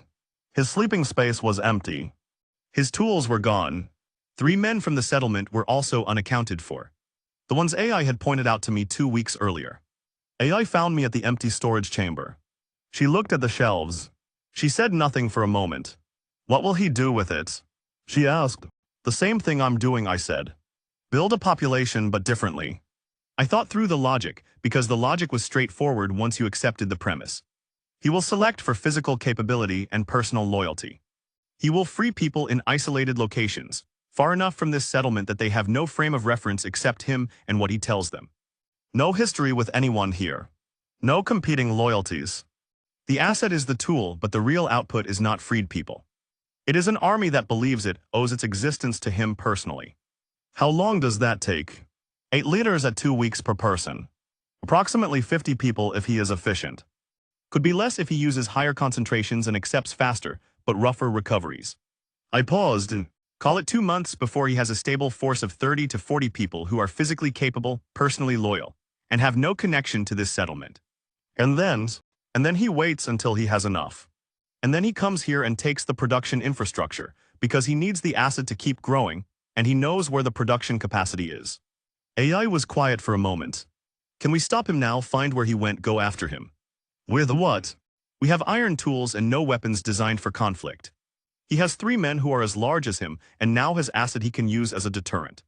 I looked at the empty shelves. No, we cannot stop him now. We missed that window. I went to tell Takeda. He listened without interrupting, which was how he always listened. When I finished, he sat for a moment and then said, "You trusted him." "He was my classmate." "He was your classmate 3,000 years ago. People change in 3,000 years. This was accurate, and I did not have a useful response to it. The problem reduced to a single dilemma with 2 sides that both cost something. Stop the acid production and redirect all capacity to weapons manufacturing. Iron, Yes, we had that now, and I already knew the chemistry of gunpowder. And the timeline to functional firearms was not as long as it had been before the blast furnace was running. Do that and the liberation of the frozen stopped. Every week the weapons took was a week. No one came back from stone. Some of those people were degrading. Some of them would not survive another season. Keep freeing people and build population. Accepting the risk that Ryuji's force grew in parallel, I told AI the dilemma in those terms. She thought about it for approximately 10 seconds, which for AI was a long deliberation. Both, she said. Parallel tracks. You know how to do parallel tracks. The resource constraint is real, she said. And it was always going to be real. You cannot free everyone and defend everyone with the same resources at the same time. But you can do enough of both to stay ahead of him if you start today. I looked at the empty storage chamber one more time. 50 people's worth of potential liberation, gone in one night. 2 months of production. Ryuji carrying it into the forest in whatever containers he had prepared in advance, because he had planned this, not impulsively decided it. He had prepared for it, while I was watching the acid output numbers and the iron production curves and not watching him closely enough. Weapons first, I said. Then we accelerate liberation alongside. Both tracks, but the weapons track starts today. Today AI confirmed I went to find Tetsu. Tetsu did not ask why we needed weapons. He had been in the square during the argument with Ryuji. He had watched the acid storage chamber get inventoried the morning after, and he had drawn his own conclusions with the quiet speed of a man who does not need things explained twice. When I came to find him and said I needed to shift a portion of the metalwork capacity to a new project, he said, "What are we building?" Something that changes the balance between one person and many, I said. Distance weapons, more effective than a bow at close to medium range, manufacturable in quantity with the resources we have. He thought about this for a moment. I have heard the old stories describe weapons that used fire and thunder. Those stories are accurate, I said. I know how to make them. I need your furnace, your team, and a material we have to go and find. The chemistry of gunpowder requires 3 components. Potassium nitrate, which we could produce from the same guano and soil leaching process that fed the acid line, with a modification at the crystallization stage to stop before the acidification step. Charcoal, which we had in quantity, though the particle size and composition mattered more than I had needed to care about for the furnace fuel. And sulfur, which does not occur in this part of Europe in useful natural deposits, but which I knew from geological memory should be findable at volcanic and hydrothermal sites. I sent a 4-person team north and east with a description of what sulfur looks like in the field, yellow crystalline deposits around fumarole vents, the smell of rotten eggs as a direction indicator, typically associated with hot spring activity. 2 days out they found it. A shallow geothermal area 20 kilometers northeast of the village, where sulfur had been precipitating around vent openings for probably as long as the vents had been active. They came back with 30 kilograms in clay jars, which was enough to begin. The proportions are not complicated. 75 parts potassium nitrate, 15 parts charcoal, 10 parts sulfur by weight. The challenge is not the formula. It is the processing. Each component needs to be ground to a fine, consistent particle size before mixing, because the reaction rate depends on surface area contact between the 3 materials. Too coarse a grind, and the mixture burns slowly without the pressure buildup that produces the explosive effect. Too much moisture at any stage, and the powder clumps and becomes unreliable. I ground the first batch myself, using a flat grinding stone, working each component separately before combining them. Tetsu watched from a careful distance, which I respected. He had good instincts about when to observe rather than participate. The first mixture looked correct. I pinched a small amount, perhaps 2 grams, onto a flat dry stone, moved everyone back 3 meters, and touched a coal ember to it on a long stick. It burned fast with a sharp hissing sound and a flash of gray-white smoke, but it did not pop. No pressure pulse, no concussive effect. I looked at the residue. The grain size was too large, the contact surface between particles insufficient for the reaction to cascade fast enough. Second batch. Finer grind. Another 30 minutes of work per component, mixed with more care. I noticed during the combining that the mixture was picking up ambient moisture from the air. The day was humid, which was a problem. I dried all 3 components over low heat before the final mix, working quickly once they were combined to get the mixture sealed in a ceramic vessel before it could reabsorb humidity. Third batch, right? I put a pinch on the stone. Everyone was further back this time. Tetsu had quietly doubled the observation distance without being asked. I touched the ember to it. The sound was sharp and definitive, not the slow hiss of the first attempt, but an actual report, a concussive pop that sent the ember stick jumping back in my hand. The gray smoke hung in the still air. On the stone, nothing but a black scorch mark. Tetsu, who had been watching with the focused stillness of someone storing every detail for later use, took a single step backward when it went off, a small step, when he probably did not register himself. AI standing to my left did not move at all. She had been expecting it. She looked at the scorch mark and said, "It works." "It works," I confirmed. Tetsu came forward after a moment and crouched to look at the scorch mark. He touched it with one finger, looked at the residue on his fingertip. This is what the old stories called fire and thunder, a version of it. The thunder comes when you contain the fire and give it nowhere to go except forward. He stood up. "Show me." The firearm design I chose was the simplest possible functional configuration. What the old world would have called an arquebus, or more precisely a matchlock mechanism, simplified further to a direct touch-hole ignition. A barrel of wrought iron welded shut at one end, with a small hole drilled near the closed end for the ignition charge. A wooden stock shaped to brace against the shoulder. No moving mechanical parts except what was strictly necessary. The precision requirement for the barrel was the critical constraint.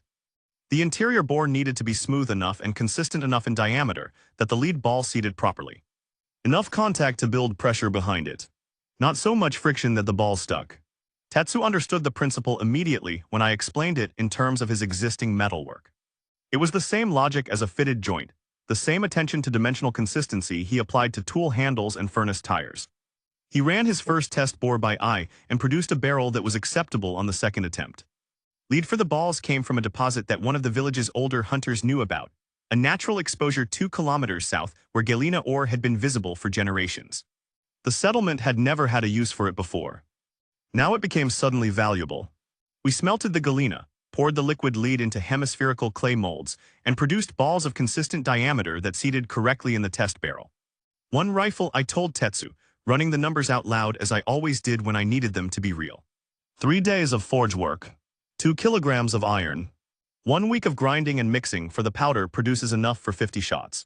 5 grams of powder per charge plus 1 laid ball. 50 shots per week of production. This is not an army. This is an argument.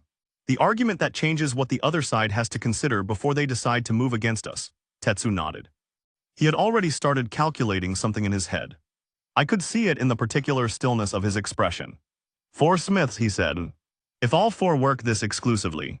20 rifles in a month, I said, which is what I told Takeda. I had arranged the demonstration for the following afternoon. The target was a wooden shield from the settlement's existing defensive stores, a solid piece of hardwood, 3 centimeters thick, which represented roughly the stopping capability of the best personal armor the village could produce. I set it against a tree at 30 meters, which was the practical effective range of the weapon given the barrel length and powder charge. Takeda stood to my left, slightly behind me. Tetsu was to my right.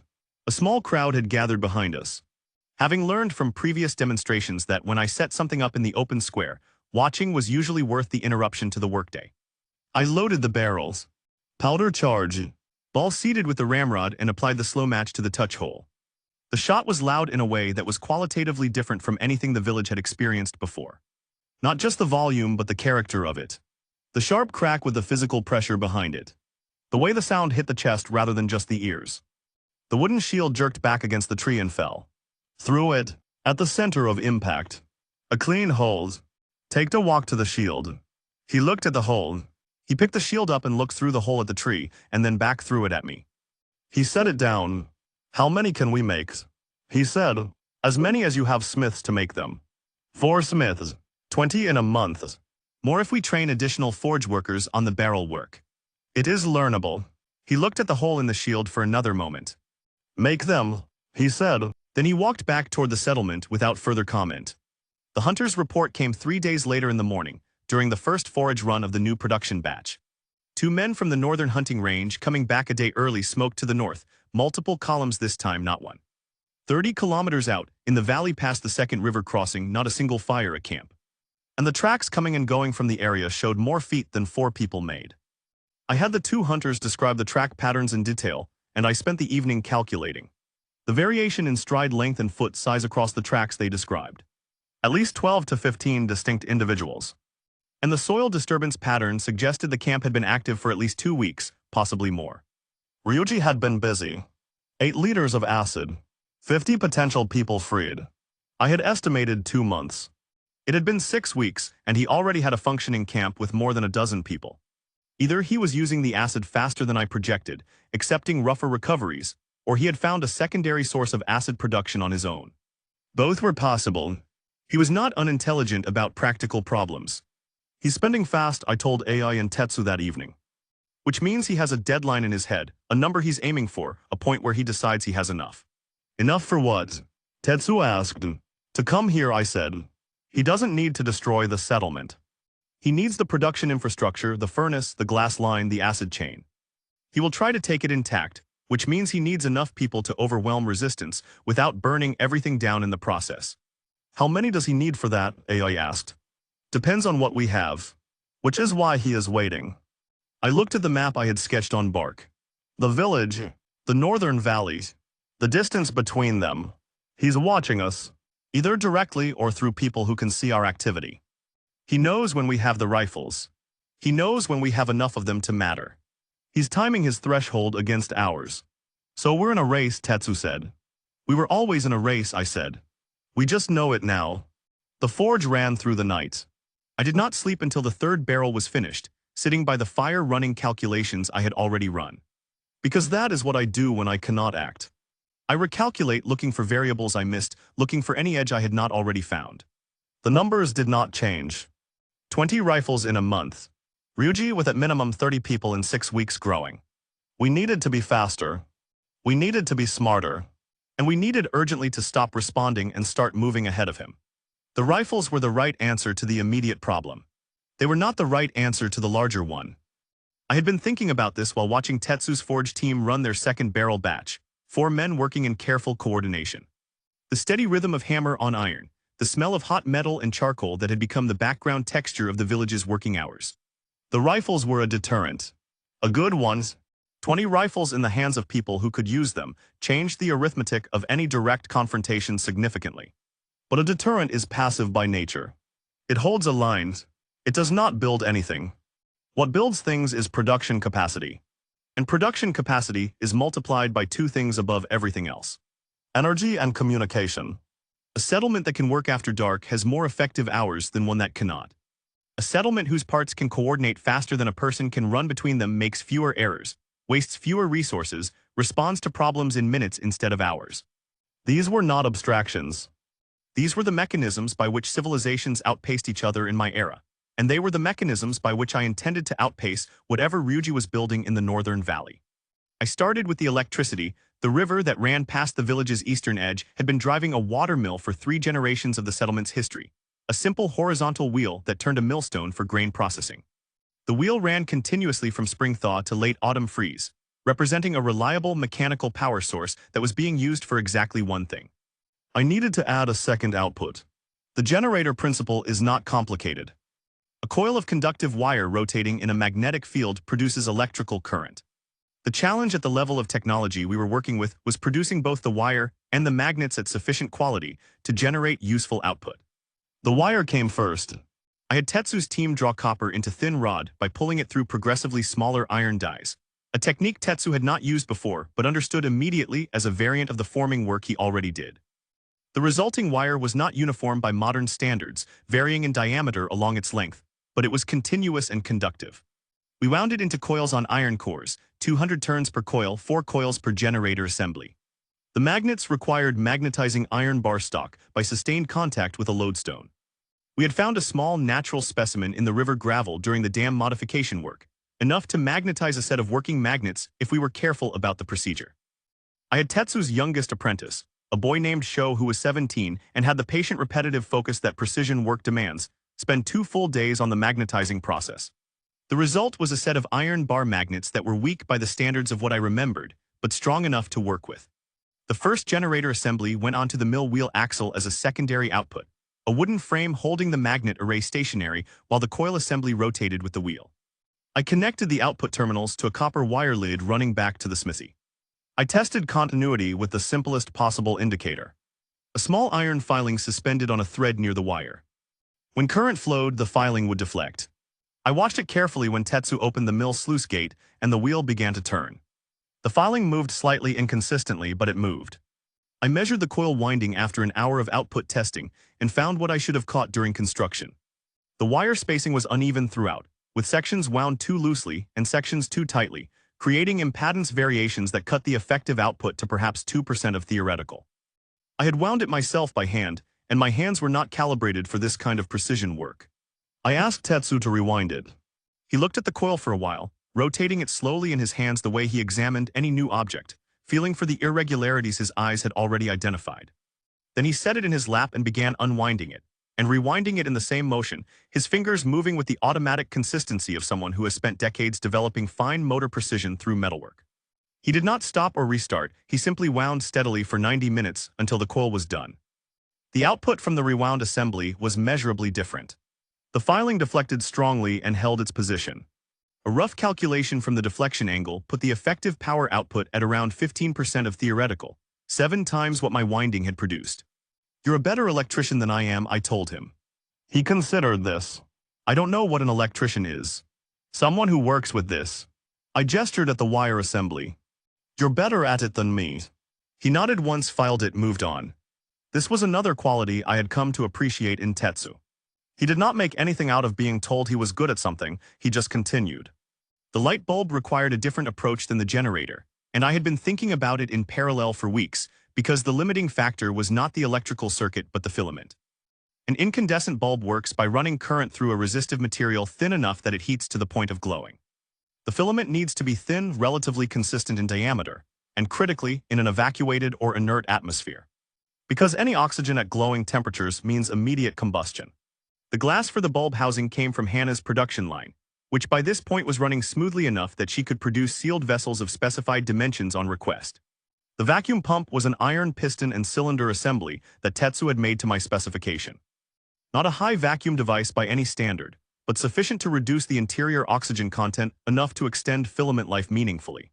First filament. Carbon thread drawn from charcoal-impregnated fiber, twisted to approximately 0.5 millimeter diameter. First test. The thread glowed for 3 seconds and failed. Too thin at the failure point. Inconsistent diameter meant a hot spot that burned through. Second attempt. Bamboo fiber carbonized in a sealed clay tube to drive off everything except the carbon skeleton. The resulting filament was more dimensionally consistent than the charcoal thread. I sealed it in a glass bulb, pumped the vacuum, connected the terminals. It glowed for 40 minutes before the seal failed on the bulb and air entered. The filament died immediately when oxygen reached it, visible as a brief bright flash and then nothing. I rebuilt the seal technique, third attempt, cotton fiber, same carbonization process, better glass seal using a metal-to-glass joint that Hannah had developed for the acid distillation equipment. I ran the circuit. The light was yellow, warm, and steady. It sat in the center of the smithy and lit the space in a way that the clay oil lamps could not approximate, not brighter necessarily, but more even, filling corners rather than throwing shadows. Tetsu's apprentice Shu stood in front of it for a full minute without moving. Tetsu himself looked at it for a while and then went back to examining a barrel he had been checking, which was his way of processing things that impressed him. I carried the bulb assembly to the village square that evening, connected to a portable generator unit driven by a hand-cranked wheel that Shu operated. When the light came on in the open air in the dusk, the effect on the people gathered around it was unlike anything I had produced before. The glass demonstrations had caused wonder. The gunpowder had caused fear. This caused something quieter and more complex, something that was not surprise exactly but recognition, as though the light confirmed something that people had been carrying in inherited memory without a specific shape to put it to. Several children moved closer to the adults near them. An elderly woman near the front began crying without any particular drama, simply tears running down her face while she looked at the bulb. Taekta stood at the back of the crowd with his arms folded and said nothing, but I noticed he stayed for the full duration. AI appeared beside me after the crowd had thinned. Late enough in the evening that the generator was tiring Sho's arms, and the light had begun to flicker from the inconsistent input. She looked at the bulbs, then at me. "You know what I appreciate about you," she said. "You never call it a miracle. Every time you do something like this, you explain the mechanism. You say this material, this process, this reason. Even when nobody needs the explanation in that moment. Understanding the mechanism is the point," I said. "If they think it is a miracle, they will stop when I am not here. If they understand the mechanism, they can continue without me." "I know," she said. "That is why I appreciate it." The telegraph came together faster than the generator, because by the time I built it, the copper wire drawing process was established and Tetsu's team could produce consistent wire on demand. The electromagnetic sounder was the most complex component, a small iron armature that deflected against a resonating plate when current pulsed through a coil beneath it, producing an audible click. Tetsu made 4 of them to specification, 2 for the village end and 2 for the observation post. We had established 2 kilometers north on the ridge that gave line of sight toward the forest where Ryuji's smoke had been reported. I taught the code to 2 people. Kenji, who had been working the acid production line and had a quick memory for pattern sequences, and a young woman named Rin from the settlement, who had been one of the first to learn the glasswork from Hana and had the kind of detail focus the work required. 2 days of training with a practice set in the smithy. On the 3rd day I sent AI to the observation post with Rin and the 2nd transceiver set. And I stayed at the village end with Kenji. I sent the first message. 3 dots 3 dashes 3 dots. AI's response came back in under a minute. Rin's hand on the key. 3 dots 3 dashes 3 dots. Then a pause. Then a second message which Kenji decoded and read aloud to me. You sent SOS. Intentional. I send back. Test. Her reply. Test best. What next? Tetsu, who had been watching from his workbench, looked up from what he was doing. It talked, he said, in the tone he used for things that required a brief acknowledgement before being filed. It sent a message 2 kilometers without anyone carrying it. I said how? The same principle as the generator in reverse. Electrical current moving through wire produces a magnetic effect. We are sending the current in pulses. The pulses are a code. I paused. Eventually we can extend the wire further. Cover the full perimeter of the statue fields we are working. Know immediately if anything changes anywhere on the network. He thought about this, including if Ryuji's people approach. Including that, the acid production expansion had been running alongside all of this, and by the 3rd month in the village the output was at 10 liters per week, 5 times what we had managed in the 1st month, driven by the additional ceramic vessels from Tetsu's improved production process, the better glass distillation equipment from Hana's line, and 2 additional workers I had trained on the leaching and crystallization steps. 10 liters meant 4 to 5 people freed per week. Every week, consistently, we had freed 67 people since arriving at the village. Not all of them stayed. 3 had walked into the forest within a week of recovery, moving with the determined pace of people who had somewhere specific to go or simply could not remain in a place that bore no relationship to the world they remembered. I did not send anyone after them. They were free. That was the point. One man, a week after his recovery, had taken food from the communal stores at night. Not a small amount, but a significant portion of the week's bread stock. Taekta wanted to expel him immediately and permanently. I understood the logic and disagreed with the method, because expulsion meant he would either starve or be available for Ryuji to collect, and neither outcome served us. A compromise AI negotiated. She was the correct person to negotiate it because Taekta respected her directness.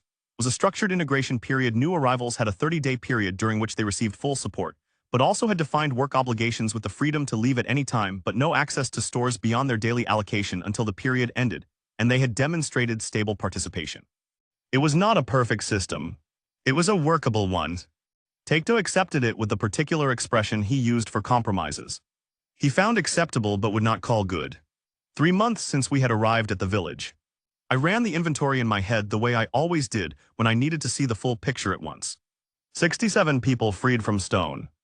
Total settlement population, 270, including the 67 new arrivals, and the 3 who had come independently after hearing about the settlement from others in the forest. Acid production, 10 liters per week. Rifles completed 18 powder reserve 200 shots telegraph operational between village and north observation. Post-generator running bulb technology demonstrated electrical production infrastructure in early deployment. And somewhere 30 kilometers north in a valley I had not visited and could not see directly, Ryuji 8 liters of acid at the time of the theft. If he was spending 2 liters per person, accounting for rougher recovery Protagonist calls and less careful application. But that assumed he had stopped at 8 liters and not found a secondary source, and 6 weeks had passed. If he had found his own guano source, his own leaching process, he had watched me do it enough times to replicate the basic steps. His production could be running independently. I had to assume it was 30 to 40 people from the stolen acid, plus whatever he had produced since, plus anyone who had voluntarily joined him, as we knew some people had chosen to leave our settlement. 60 to 70 total, possibly more. 60 to 70 people selected for physical capability, operating under unified command. Motivated by a combination of genuine loyalty and the particular dependency that comes from owing your existence to one person. That was not a raiding party. That was a small army. I looked at the 18 rifles on the storage rack. Thought about the 20 more that would be finished in 2 weeks. Thought about the telegraph wire that could warn us of approach but could not stop it. Thought about the 4 months of infrastructure we had built that Ryuji knew the value of because he had watched us build it. We were ahead, but the margin was not comfortable, and comfortable was not something I expected to see again for a long time. 4 months of building, 4 months of iron and glass and gunpowder and acid and telegraph, wire and light bulbs and crop rotations and integration protagonist calls, and every other brick in the wall of the settlement I was trying to construct. I had not stopped moving since I walked out of the Batcave, and I did not regret the pace. But somewhere in the 4th month, I found myself standing at the edge of the village's north wall in the early morning, looking at the forest, and asking the question I had been putting off. Why? Not why were we building? That was obvious: survival, liberation, the reconstruction of something worth calling a civilization. But underneath that, why did any of this happen in the first place? 3,000 years ago, a green light swept the planet and froze every human being on its surface.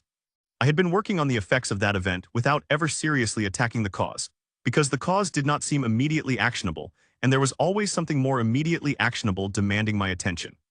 But the cause was the thing that mattered most, not strategically, tactically. Yes, the rifles and the acid and the telegraph were the tactical necessities.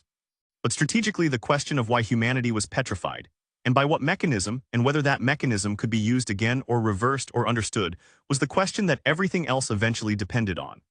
If there was an explanation, there was potentially a solution that did not involve applying acid to billions of individual statues one at a time over the next several thousand years. The answer was not in this forest. The answer was somewhere in the world. And finding it required mobility we did not have. We needed a ship. I drew the design on a long strip of birch bark that evening by lamplight, the first time I had worked by electrical light at a drafting scale, and the quality of the illumination made the difference between a sketch I was guessing at and a drawing I could actually measure and verify. A caravel-type hull, simplified to the minimum viable configuration. A single mast design with a square sail for downwind running and a lateen attachment for working across the wind. A keel deep enough to provide stability in open water conditions. A hull length of approximately 12 meters with a beam of 3. Not a ship for exploration at scale, a ship for getting somewhere specific and back, with 6 to 8 people aboard carrying instruments and tools. I took the drawing to Matsumoto-kei the following morning. Matsumoto was the village's senior carpenter. 60 years old, deliberate in everything, with the kind of accumulated practical knowledge that does not come from studying principles, but from 40 years of working wood in every condition the forest and the seasons produce. He had built every significant timber structure in the settlement and maintained the mill wheel through 3 major repairs. He was the best person available for this project, and he knew it, and he did not let this make him incautious. He looked at the drawing for 1 day, then a second day. On the 3rd day, he came to find me. The shape at the bottom, he said, indicating the keel profile. I do not understand why it is this deep. It makes the boat harder to build and harder to move in shallow water.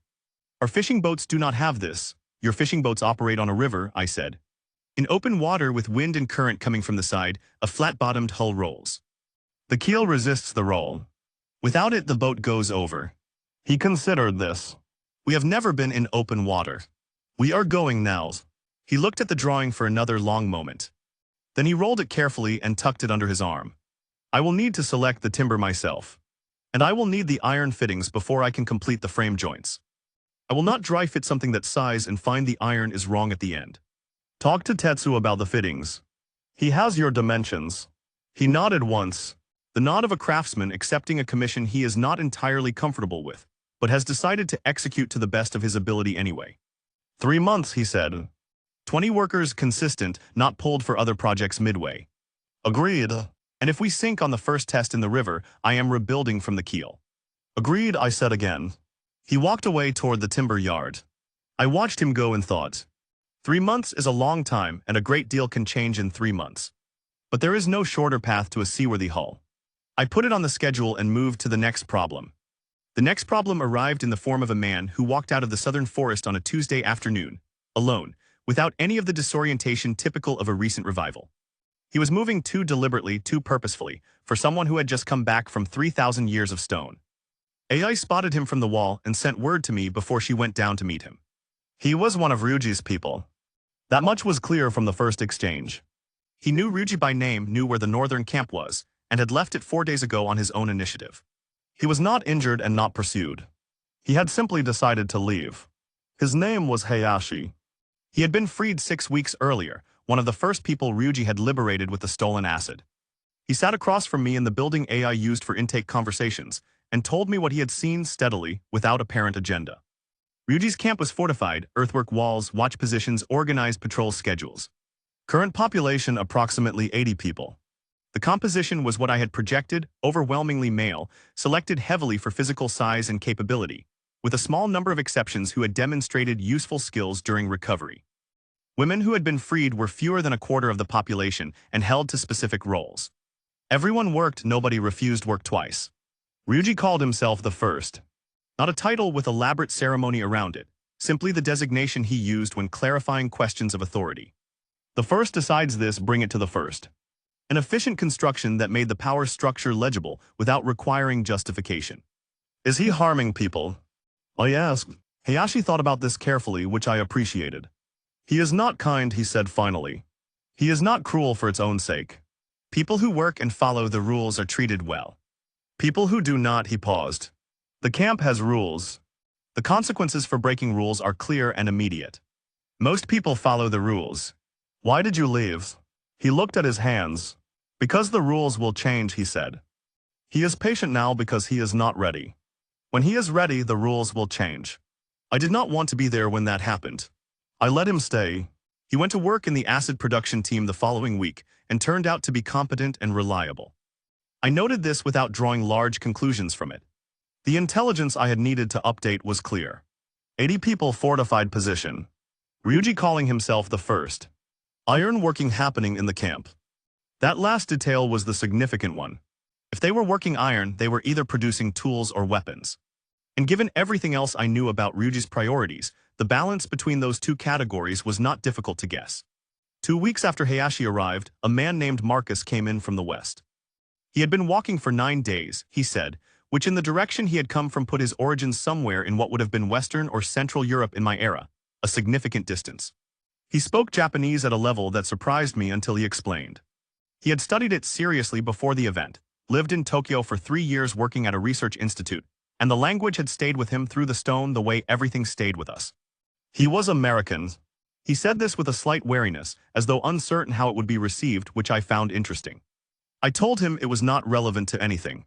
He relaxed slightly. He sat down and told me what he had seen while walking east. Approximately 4 days. Travel southwest from our location.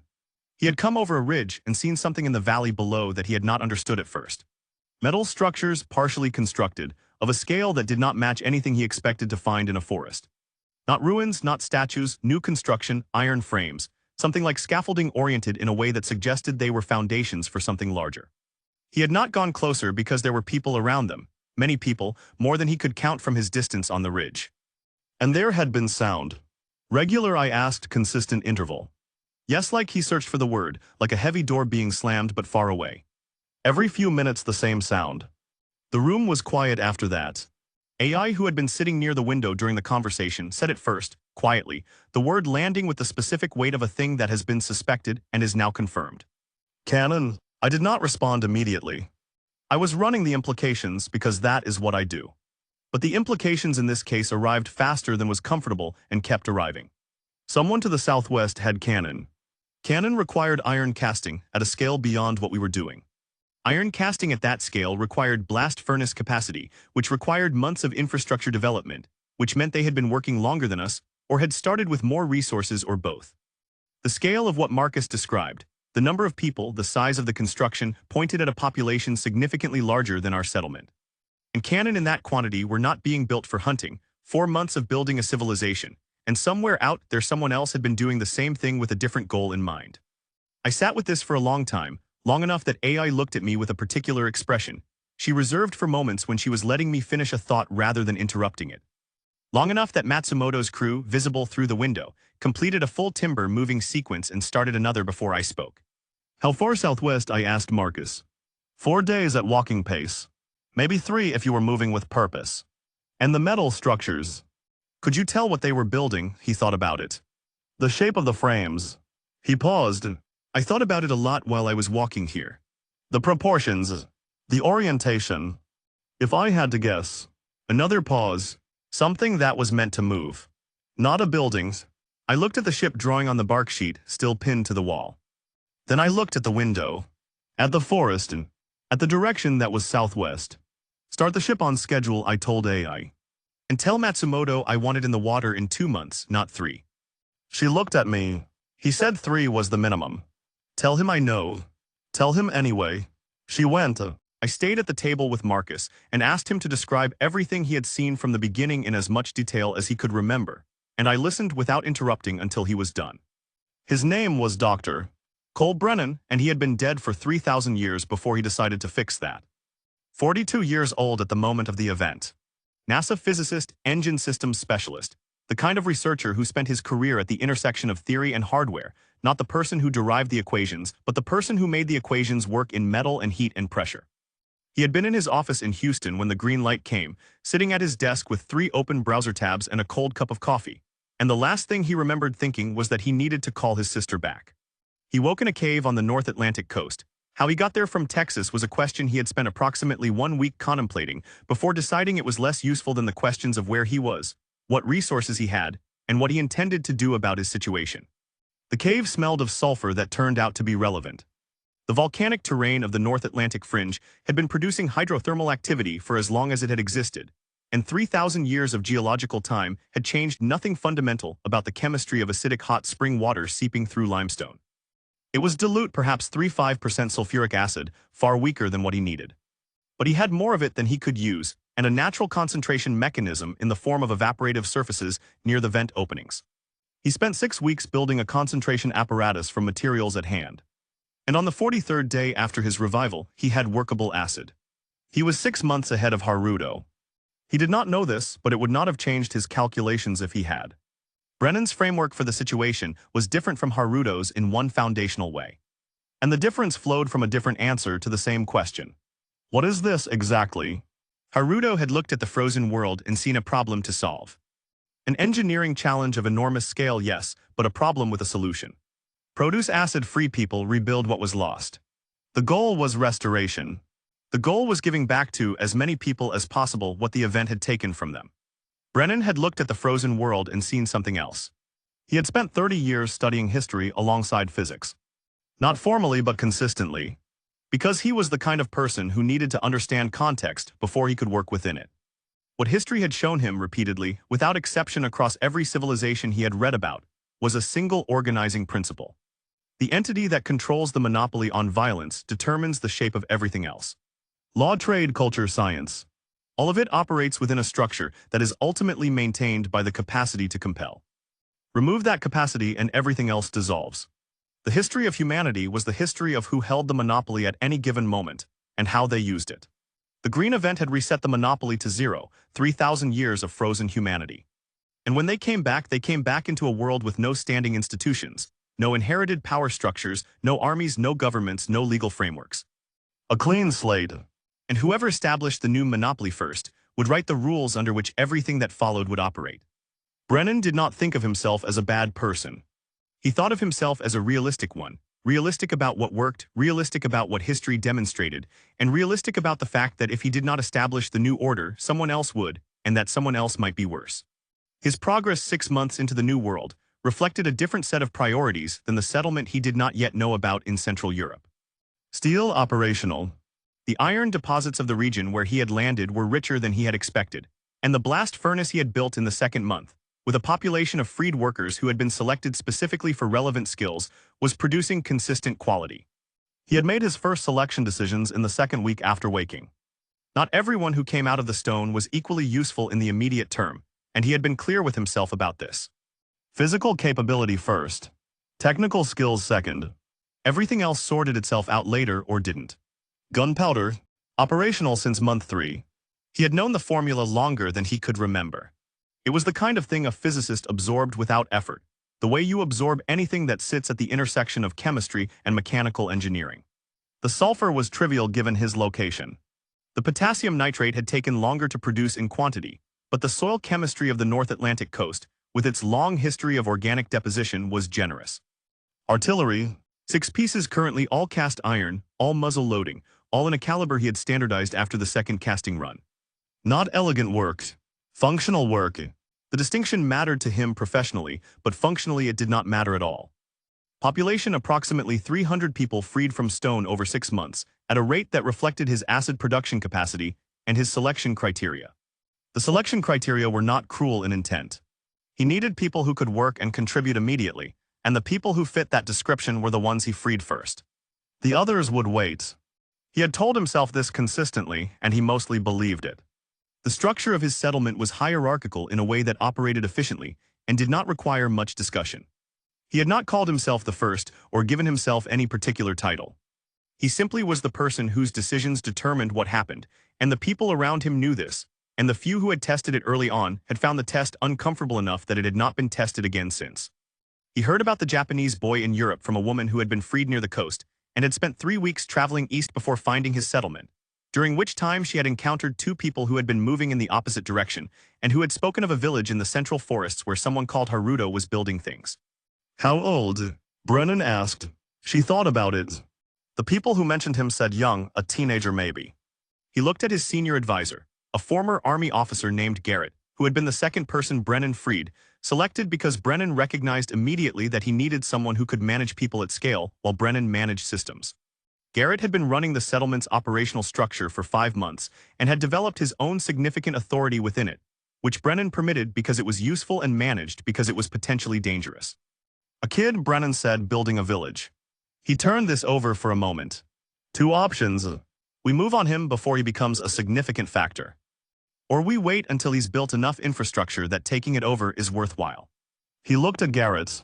You're Reed. Garrett did not hesitate. Wait. A teenager with a village of a few hundred people is not a threat. A teenager with 3 years of developed infrastructure is a resource. Let him build it. Then we take it. Brennan thought about this for approximately 10 seconds. Smart, he said. He builds. We let him work. A pause. Keep monitoring. I want to know when he starts doing things that change the assessment. That conversation had taken place 6 weeks ago. In the interval, his ship program had progressed to the point where the first hull was taking shape in the coastal yard.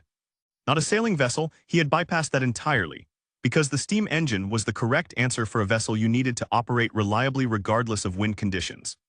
And he had the metallurgy to build one. The boiler had been the hardest problem. Maintaining pressure in a cast iron vessel without stress fractures required a quality of casting that had taken 3 failed attempts to achieve. The 4th boiler had held during testing. The hull was 3 weeks from completion. 6 cannon on the ship, a steam engine driving a paddle wheel crew of 20. His target was not the Japanese boy's village.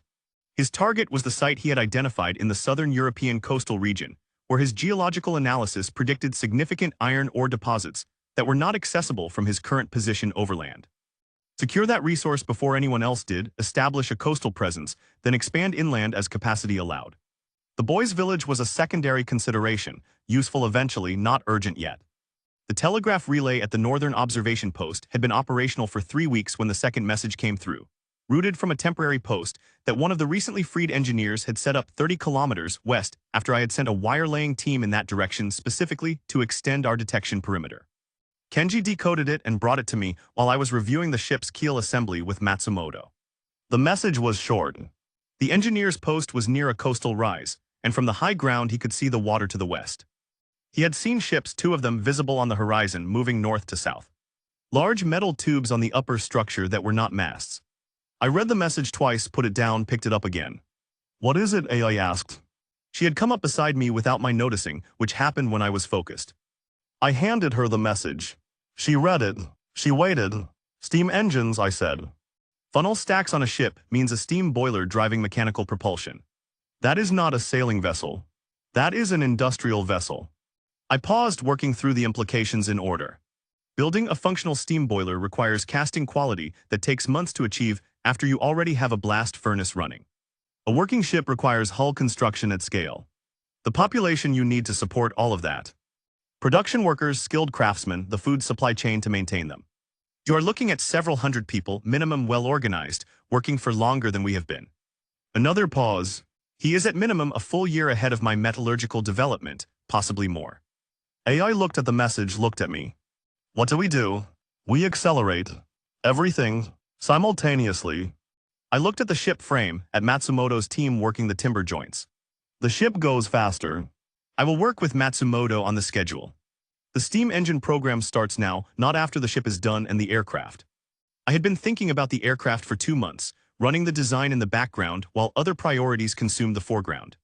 We cannot out-artillery someone with a year's head start and a larger population. We can outmaneuver them, speed and altitude change the arithmetic. You're talking about fighting him. I am talking about not being in a position where fighting is the only option left, I said. There is a difference. I looked at the telegraph message one more time. 2 ships with steam engines heading south, a population large enough to crew and build them, a year's lead on every technology that mattered for direct confrontation, and somewhere in the northern valley, Ryuji with 80 people and iron tools and a private model of the world that made Brennan's approach look like the obvious next step. Tell Tetsu the engine design starts today, I said, and send word to Matsumoto. 2 months, not 3. We make it work in 2 months, I went. I stood with the telegraph message in my hand and looked west, toward the coast I could not see, toward the ships that were moving on water that had been empty for 3,000 years. We needed to be faster. We needed to be smarter. We needed very soon to stop letting other people define the pace. The steam engine drawing took me 2 evenings to complete, to the level of detail that Tetsu would need. Not because the design was complicated, the basic reciprocating piston engine is conceptually simple, but because every component had to be specified at the level of what his team could actually produce with the tools and materials we had. No ball bearings, no machine tolerances, no standardized pipe fittings. Every connection had to be designed around wrought iron and hand fitting, and the specific capabilities of 4 smiths who were excellent at their work and had never built anything like this. I brought the finished drawings to Tetsu on a Tuesday morning.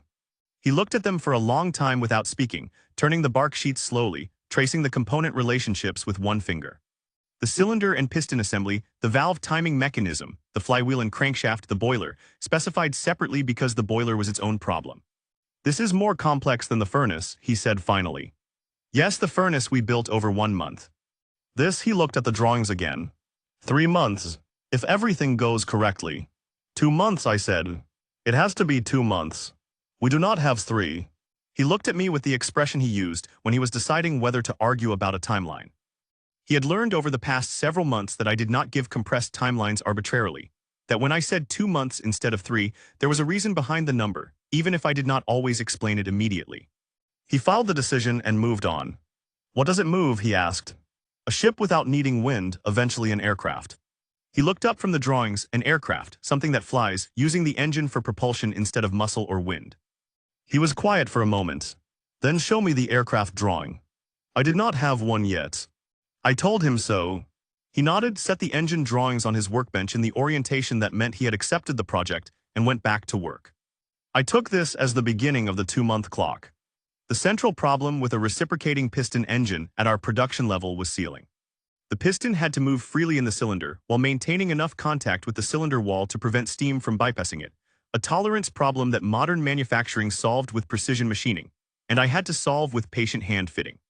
The solution I designed was a set of iron rings turned slightly larger than the cylinder bore, then carefully abraded against the cylinder wall with grinding compound until they seated with enough contact to seal without binding. The process required making the rings, fitting them, checking the steam loss under test pressure, adjusting, testing again. Tetsu assigned Sho to this work specifically because Sho had the patience for iterative precision fitting that the process demanded. The first assembly test was what I had expected. The piston moved, the steam went around it, and the output shaft turned with approximately 0 useful torque. Effective efficiency?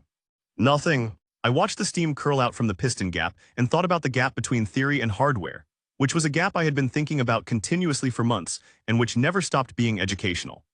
The second test was not about the piston. The valve timing mechanism, the system that controlled when steam entered and exited the cylinder to push the piston in each direction, had a seal failure under operating pressure. The valve body cracked along a casting flaw I had not caught during inspection. The pressure release was loud and sudden and sent everyone in the vicinity back several steps. Nobody was hurt. The valve was rebuilt from a different casting. Third assembly. The rings were right.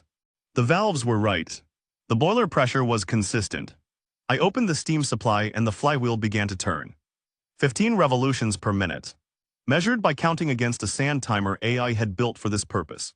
15 RPM was slow. A modern engine of equivalent size would run at hundreds, but it was consistent and it was power, and it came from water and heat and iron, which were 3 things we had in quantities that were not going to run out.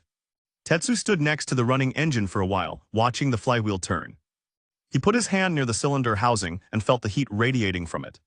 He looked at the crankshaft, converting the pistons back and forth into rotation. The furnace makes iron, he said. This makes movement. Yes, different kind of useful, very different kind. He nodded once and went to start thinking about the aircraft propeller, because I had given him the preliminary specifications the day before, and he had been turning the problem over since.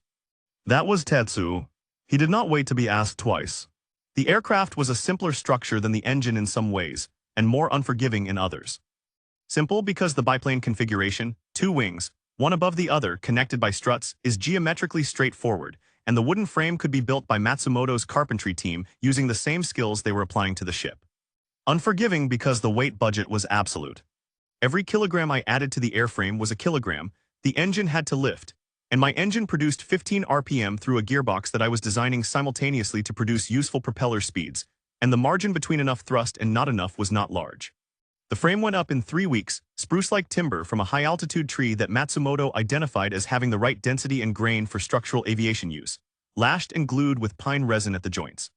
I specified the wing chord and span from memory, working from the lift equations I had carried in my head for 3,000 years and never expected to need in this form.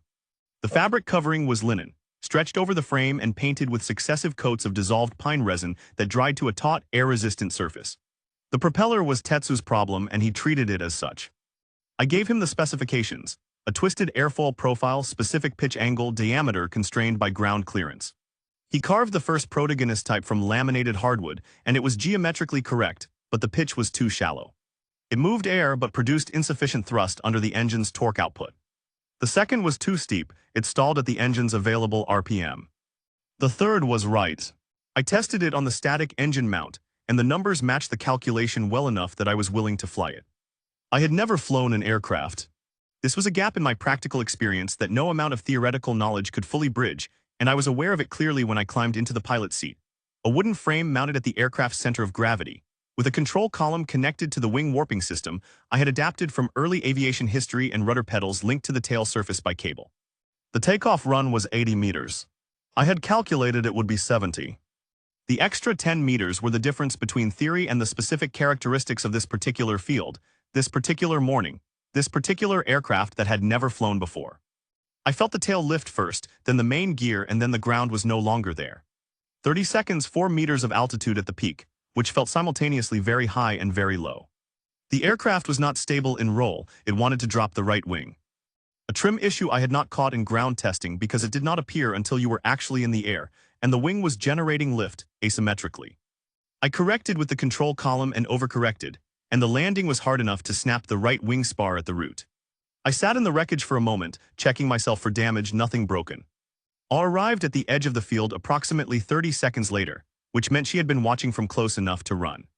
"You're intact," she said. "Yes." "The wings?" "No." She looked at the broken spar. "Again tomorrow." "Tomorrow," I said. The next 9 flights were incremental. Each one extended the duration and altitude slightly. Each one identified a new trim or stability issue. Each one came back with a different component broken or worn. By the 10th flight, the aircraft had been essentially rebuilt from the original structure. Same design, different specific components, better in every detail from the accumulated learning of 9 attempts. The 10th flight was 10 minutes and 200 meters of altitude, and a landing that did not break anything. I came down from the 10th landing to find Ryuji waiting at the edge of the field. He was alone, which was either a genuine gesture of good faith or a calculation that we would not harm him if he came without weapons, and both interpretations were consistent with what I knew about him. No irons, no bow. His hands were in front of him, and his posture was the open posture he used when he wanted to communicate that he was not there for a fight. I walked toward him. AI stayed where she was, which meant she was watching the tree line. "That was the 10th time," he said, nodding at the aircraft. "Yes, the first 9 I saw smoke from the crashes. This one, nothing. This one worked." He looked at the aircraft for a moment. Then at me. "I have 120 people," he said. "Iron bows, a fortified position." He said this not as a threat, but as a statement of fact, the way you state the terms of a negotiation before the negotiation begins. "I am not asking you to stop what you are doing. I am asking for an agreement that I am not your enemy." "You stole 8 liters of acid," I said. "That is 50 people who could have been freed." "I freed them," he said. "They are alive. They have food and shelter and a future. They are with me instead of with you, which is the part that bothers you, but they are alive. The part that bothers me is that you decided unilaterally who deserved to be freed and who didn't.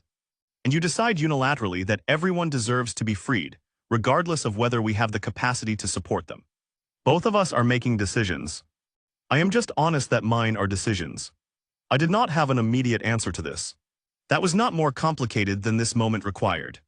I looked at him, my classmate, the person who had carried guano down a mountain for months because the work needed doing, the person who had found AI in the forest by himself and thought about how long ago and how far away any of that was. Brennan is coming, he said.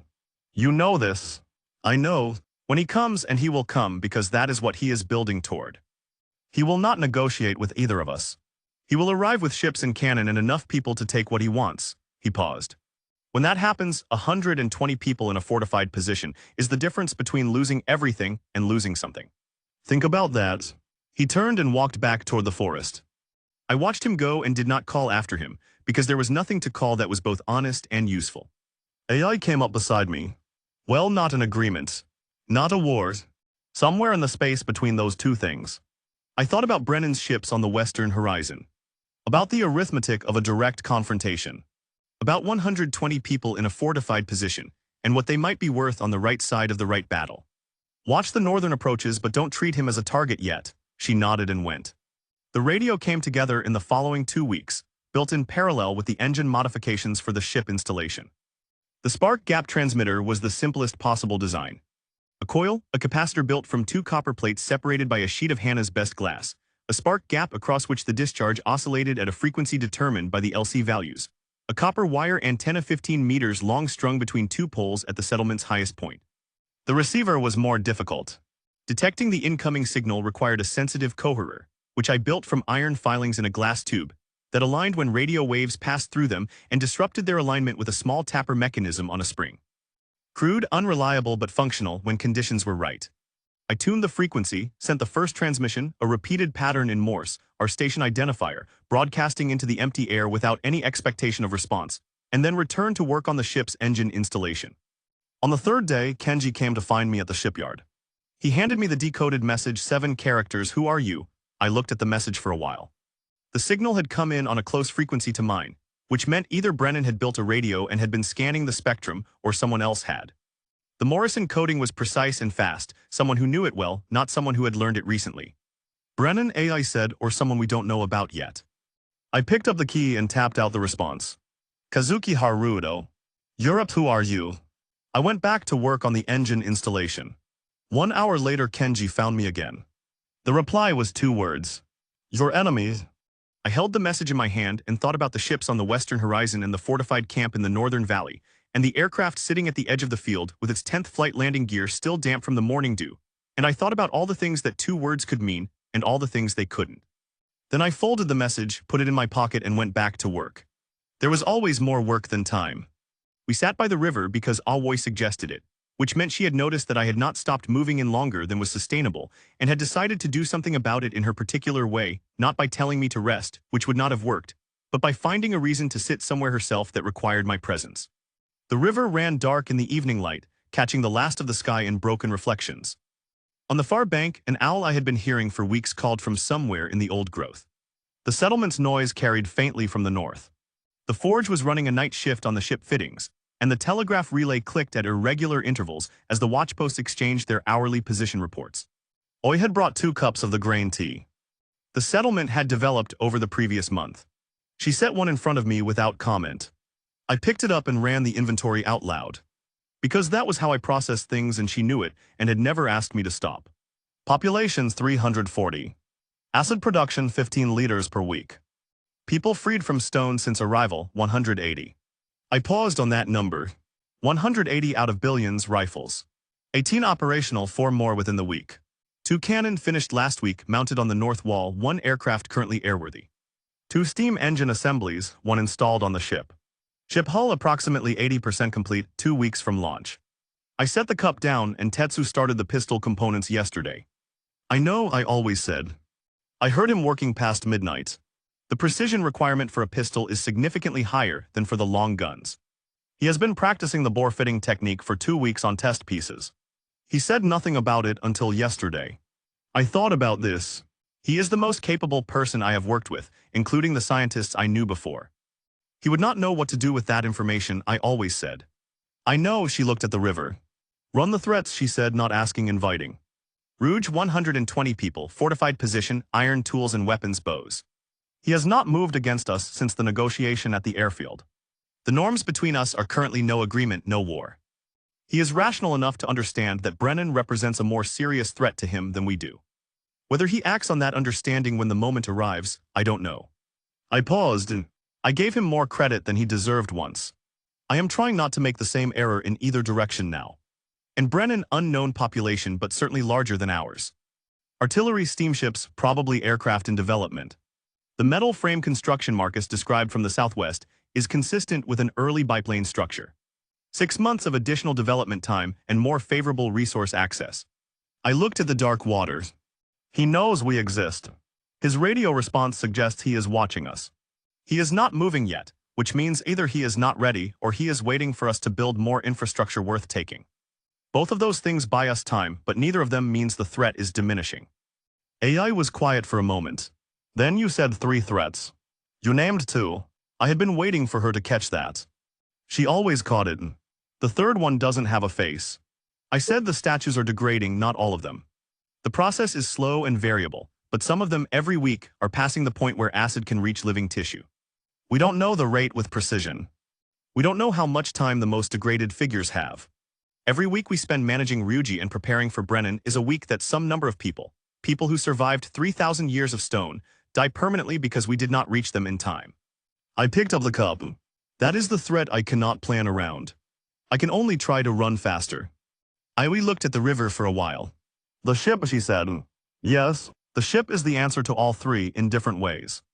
If I can find the source of the event, understand the mechanism that caused the petrification, there may be a reversal process that does not require applying acid to every individual statue on the planet. A mass solution instead of a sequential one. That changes the scale of everything. I had been building this hypothesis for months, returning to it between other tasks, adding pieces as I accumulated evidence. The green light had been instantaneous and global. Something with that kind of reach operated from a specific source. Find the source, understand the physics, find the off switch, the ship launches in 2 weeks. We go southwest, which takes us both toward where the signal source might be and toward Brennan's territory, which is information I need regardless of what we find. And Ryuji while we're gone. The norms hold or they don't. If he moves while I'm at sea, Tetsu and take to run the defense. 20 rifles, 2 cannon, fortified position, people who have been training for 4 months. It is not ideal. It is what we have. She nodded, not agreement exactly, acknowledgement that the calculation was complete and no better option existed. The sound of footsteps on the riverbank path. Tetsu appeared from the direction of the smithy, still carrying the heat of the forge on his clothes, moving with the deliberate pace he always used after long work, not tired, just calibrated. He crossed to where we were sitting and set something on the flat stone between us without preamble. It was small, a cylinder of machined iron, perhaps 4 centimeters long, bored through the center with a hole of consistent diameter that I could see without measuring, was within the tolerance I had specified. The outer surface had been turned smooth on the makeshift lathe Tetsu had built 6 weeks ago from hardwood and iron fittings. The end was faced flat and square to the bore axis, a pistol barrel blank. The first component, you said it required precision I couldn't achieve yet, Tetsu said. I practiced, I picked it up. Ran my thumbnail along the bore edge. Smooth, consistent, I held it to the remaining light and looked through it. The bore walls were even, the diameter regular throughout the length. It was not a machine part in the modern sense. It was a hand-fitted part, made by someone whose hands had become instruments of extraordinary precision through months of deliberate practice. Tetsu, I said, you are the best engineer I have ever worked with. He looked at me steadily. I am a smith. No, I said, you are an engineer. You work from principles, not just from tradition. You solve problems I give you, and then you solve problems I haven't given you yet. The word for that is engineer. You just haven't had the word before. He considered this for a moment. With the same seriousness he applied to everything. Then he picked up the barrel blank, looked at it once more and set it back on the stone. I will have the second one done by morning, he said. He walked back toward the smithy. AI watched him go. He will think about what you said for weeks without telling you he's thinking about it. I know. She picked up her cup. Get some sleep. The ship won't build faster if you don't. I stayed by the river for a while after she left. Running calculations I had already run, looking for anything I had missed, the owl called again from across the water. The forge rang faintly in the distance. The telegraph clicked its hourly pattern. I was nearly back to the settlement when Kenji came out of the radio building at a pace that meant something had happened. He handed me the decoded message without speaking. I read it under the lamp at the building's door. Not Morse. That was the first thing he said. He had heard something on a nearby frequency while monitoring for Brennan's transmissions, and it was not Morse, and it was not a voice, and it was not any pattern he recognized from the codes I had taught him. He had written it down as best he could in the notation we used for timing. Dots and dashes, but the intervals were wrong for Morse, and the pattern repeated exactly every 7 seconds without variation, without the small human inconsistencies that come from a hand on a key. 7 seconds. Exactly. Every time. I sat down at the receiver and listened for 20 minutes, verifying Kenji's transcription. He was right. The interval was mechanical in its precision. More precise than any human operator, more regular than any natural radio phenomenon I knew of. The pattern itself was not random. There was structure in it, a sequence that repeated identically, without the drift or degradation of a signal that had been running for a long time without maintenance. Something was transmitting this, something that was running continuously and had been running continuously and had a power source, and had a reason to broadcast on a frequency adjacent to the one I had chosen for the settlement's radio. I wrote the full pattern on a strip of birch bark and sat with it for an hour, turning it in different analytical frames. It was not a language I recognized. It was not a mathematical sequence I could immediately identify. But it was not noise. There was too much structure for noise, and it was not a malfunction. Because malfunctions do not produce patterns this regular for this long. Ahoy found me there. She looked at the bark strip over my shoulder, at the carefully transcribed pattern, at the receiver still quietly ticking with the 7-second signal. She did not speak immediately. What is it? She said finally. I don't know what it is, I said. What I know is what it isn't. It isn't natural. No atmospheric or geological process produces this regularity. And it isn't human. No human operator produces this consistency. I paused. Someone or something is transmitting. It heard our radio and it answered. And it has been waiting, possibly for a very long time, for something to answer back. She looked at the bark strip. Then she looked up through the building's small window at the night sky, and the stars that had been there for 3,000 years of human absence, unchanged and uninterested, and now, suddenly, possibly not as empty as they had always appeared. Then the green light wasn't random, she said. No, I said. The green light was a message, a signal of some kind sent to this planet that did what it did intentionally. I looked at the bark strip, at the pattern repeating every 7 seconds in the quiet air, and whoever sent it has been waiting to see if we would ever build something capable of answering. The owl called once more across the river. The telegraph clicked. The forge ran on into the dark. 2 weeks to launch. 1 ship, 3 threats, and now perhaps a 4th question so large it made the other 3 feel briefly small. We were not alone, and we had never been alone. And somewhere out there, something had been watching the frozen world and waiting.